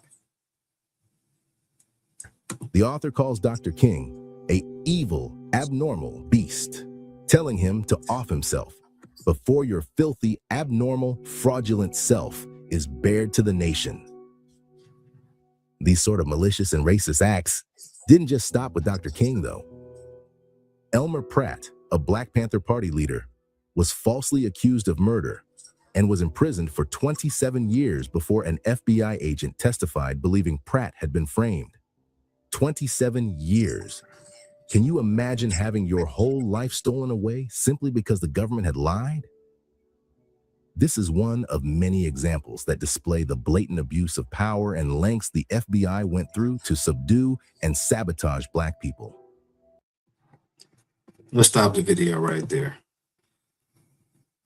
A systematic injustice that spans shit since we arrived in this motherfucker. Let's be real. Let's be real. That's why I be saying you can't put nothing past the government. The plays they run be deadly as fuck. Yeah, that's a fact. That's a fact. And in this video alone, we've seen 4 or 5 examples of that, for sure. J. Edgar Hoover, director of the Federal Bureau of Investigation at the time, made it his personal priority to dismantle everything the Black Panther Party stood for, stating, "The Black Panther Party, without question, represents the greatest threat to the internal security of the country." Behind the scenes of COINTELPRO. Now hold on. Let me rewind that a little bit. The Black Panther Party, without question, represents the greatest threat to the United States, basically. Now, I don't know if that's 100% accurate. I mean, I think that's completely inaccurate. The Black Panther Party was formed out of the aggression that was happening to Black people, for one. And for two, they was giving out free lunches and shit to kids. So let's further examine this. I want to see where they're going. Represents the greatest threat to the internal security of the country. Behind the scenes of COINTELPRO, Hoover took an active role in framing and slandering various Black Panther organizations. In particular, he desperately wanted to ruin the free breakfast program the Panthers had been running, claiming that the Black Panther Party's free breakfast program is the greatest threat to efforts by authorities to neutralize the BPP and destroy what it stands for. This is J. Edgar Hoover. I think he was CIA director, one of them three-letter directors, right?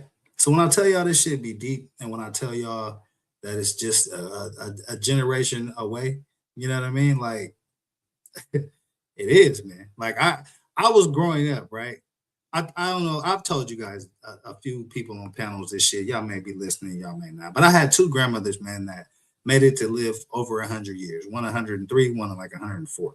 And so we would have these conversations about what life was like during, say, the civil rights movement. You know what I mean? During, say, the Depression. You know what I'm saying?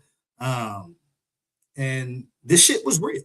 It was real. You know what I mean? All this shit that you see in the videos, all the, the things and the horror that is depicted on these videos was very much real. And the reason why I'm gonna tell y'all the realest shit I can tell y'all, bro. The reason why I do this shit that I do and I am the person that I am is because my grandmother said some shit to me one day, and it fucked with me. And I told myself, I'm not going. Like they gonna, not on my watch. And some of y'all know what the fuck I mean by that. Now it ain't gonna happen on my watch. But I was talking to my grandmother one day, man, and we were just talking about how she grew up and some of the things that was going on. And she very explicitly explained to me, as a Black woman growing up at that time, her biggest fear was that one of the men in the family would get unalived, right? But for her biggest fear was that she would get raped by one of these racist motherfuckers. Now, I didn't dive too deep into that because that's my grandma, and there's only so much I can fucking even contemplate before I'm ready to go, And so, yeah, that shit always stuck with me, man. And that's why I look at this shit very differently and with a very sharp visual eye, because all these tricks and games and shit have been played for many years. You know what I mean? I've just been privileged enough to be able to read the playbook. You know what I'm saying? And that's what I try to bring to y'all. You know what I mean?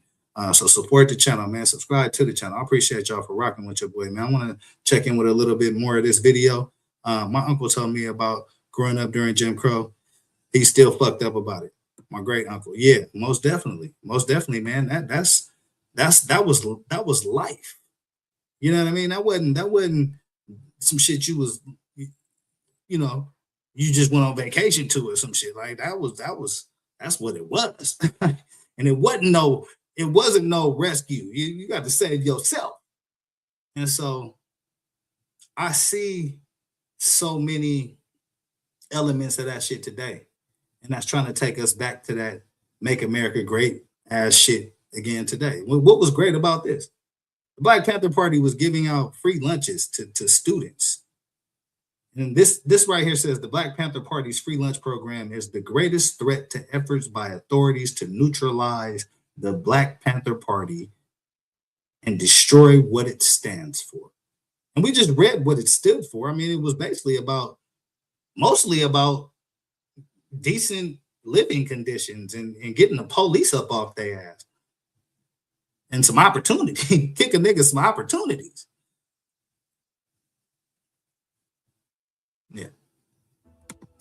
Soon, government authorities began spreading rumors that the Panthers were handing out poisoned food, and FBI agents began to raid breakfast program locations while children were eating. So I want to play that part again, please. Let me spin this back. Program is the greatest threat to efforts by authorities to neutralize the BPP and destroy what it stands for. Soon, government authorities began spreading rumors that the Panthers were handing out poisoned food, and FBI. So they spread rumors. COINTELPRO. They infiltrated, spread rumors, brought the organization down. Assassination attempts, etc., like Fred Hampton. Very similar to modern times the East Coast West Coast beef. That's what the whole East Coast West Coast beef represented to me is a large COINTELPRO. The beef between two individuals, two camps, escalates into two coasts, a few assassinations, two crumbled empires at the end of the day. And so I just see shit in a different way, man. Like my understanding of history allows me to apply that shit to what's going on today. And the tricks never change. That's the thing about this shit. Like the tricks, the same bullshit tricks they was using in 1965 is the same bullshit tricks they're trying to use today. Redistricting. You just saw the racist tweet that the so-called president of this country did about the Obamas a couple of days ago. Voter intimidation. So, shit deep, man. Shit deep. Agents began to raid breakfast program locations while children were eating. When a San Diego FBI agent who was sent to report on the Black Panther Party's dangerous activities reported that they were just helping out impoverished communities, Hoover retorted by implying the agent would be fired if he did not falsify evidence to support the FBI's narrative. You spin that back. I want everybody to hear that again. I want everybody to hear that part again.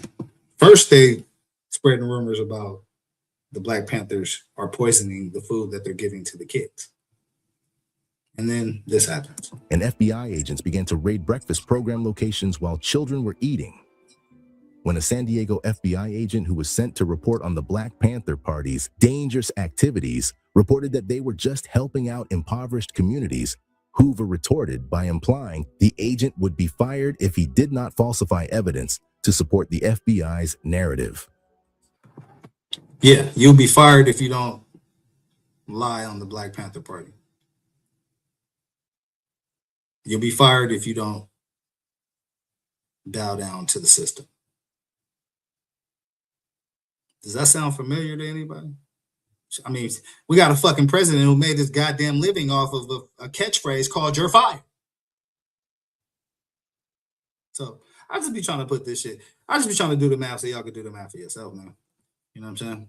As you can see, Hoover and the FBI had a complete disregard for American democracy, and especially when it came to those of color.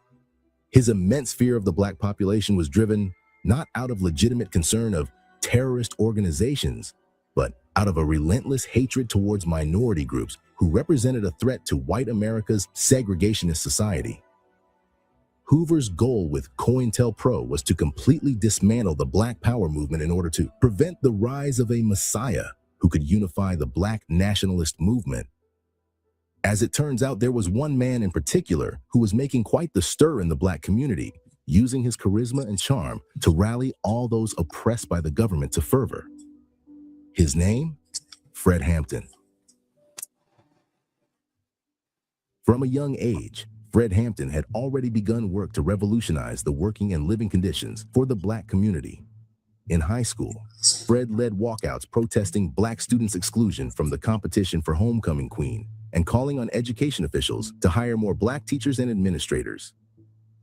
In 1966, shortly after Fred turned 18, Fred became an active participant in the NAACP's Youth Council, helping organize protests and leading over 500 youth members in an attempt to improve the educational resources for Chicago's impoverished Black community. From a young age, Fred had sought to overthrow the racial conditioning and stigma that had long perpetrated Black culture in the North.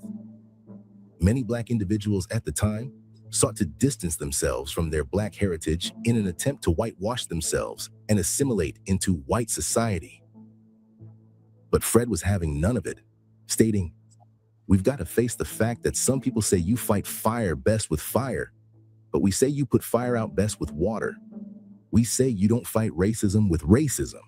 We're going to fight racism with solidarity.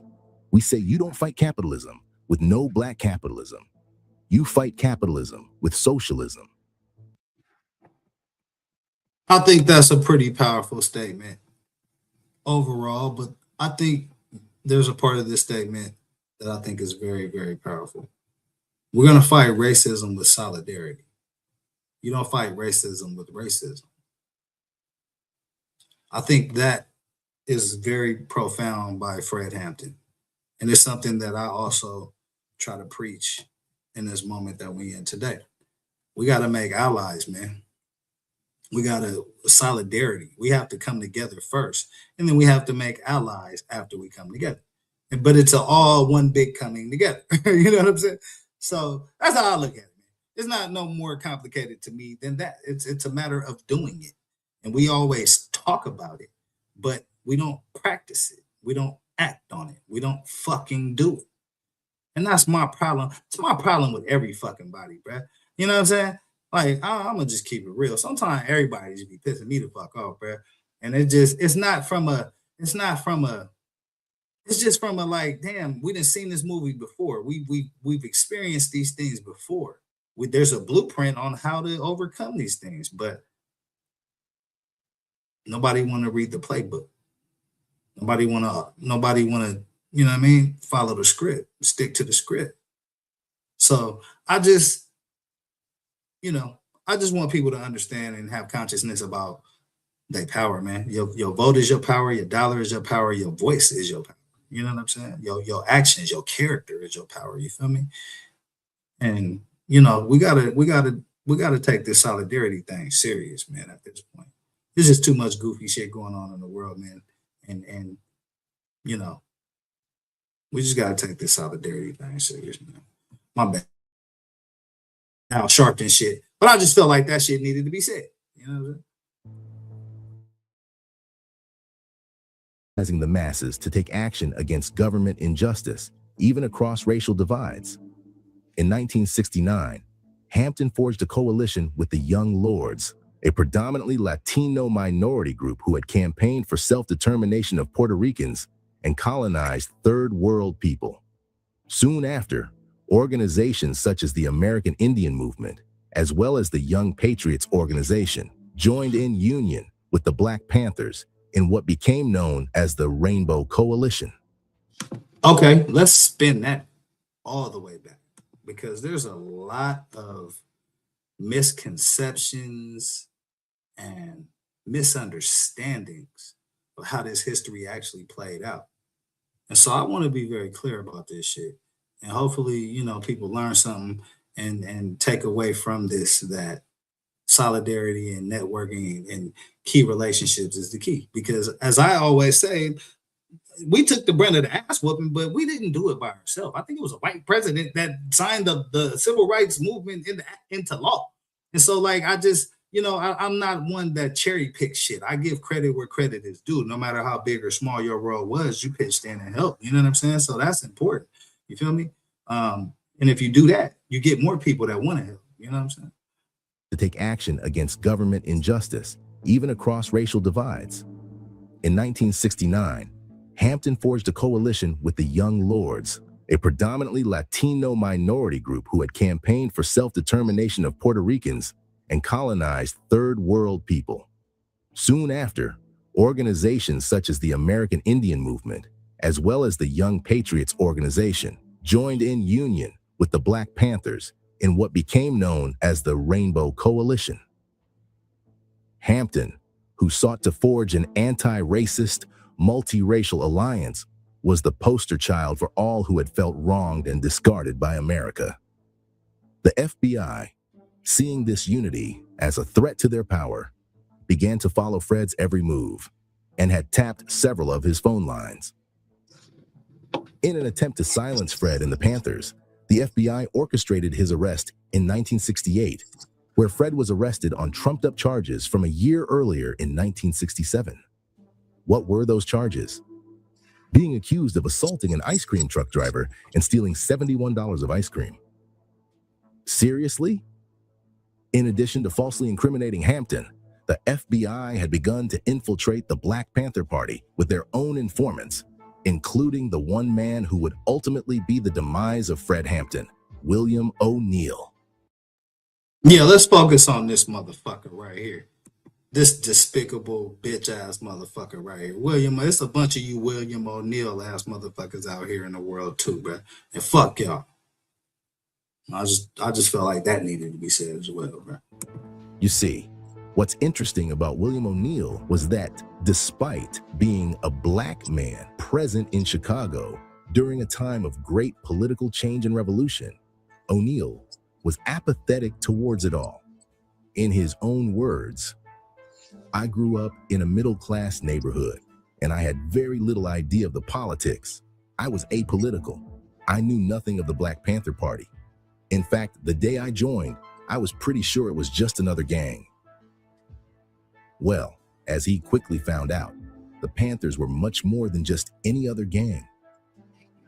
Popularized in the movie Judas and the Black Messiah, O'Neill's involvement in the downfall of the Panther Party has largely painted him as a villain in the eyes of history and within the black community.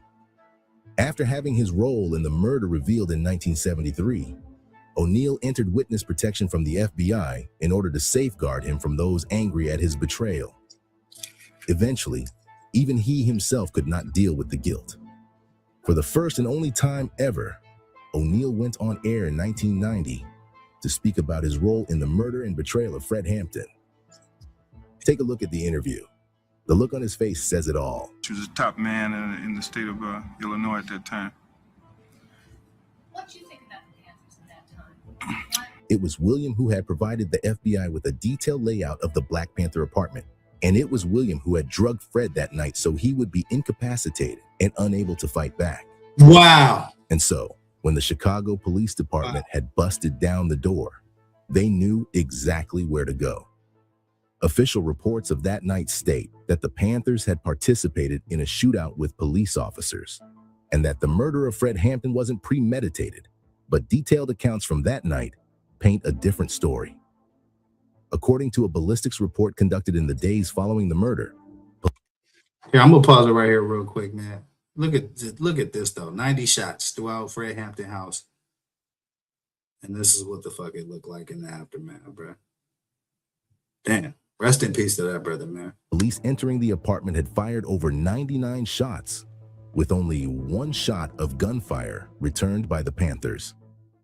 Police officers initially did 90 plus shots and just one shot returned by the Panthers.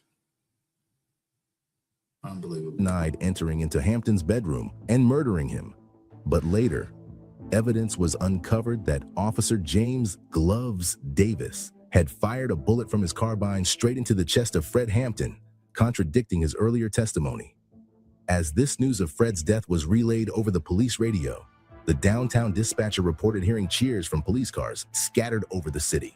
A faceless policeman said into his radio, "That's when to get them, when they're in their beds." The lies of the FBI were further exposed in the aftermath of the killings, when it was revealed that the FBI had colluded with the Cook County State Attorney and had continuously withheld critical government documentation from the legal proceedings that followed. Regardless, the damage had already been done.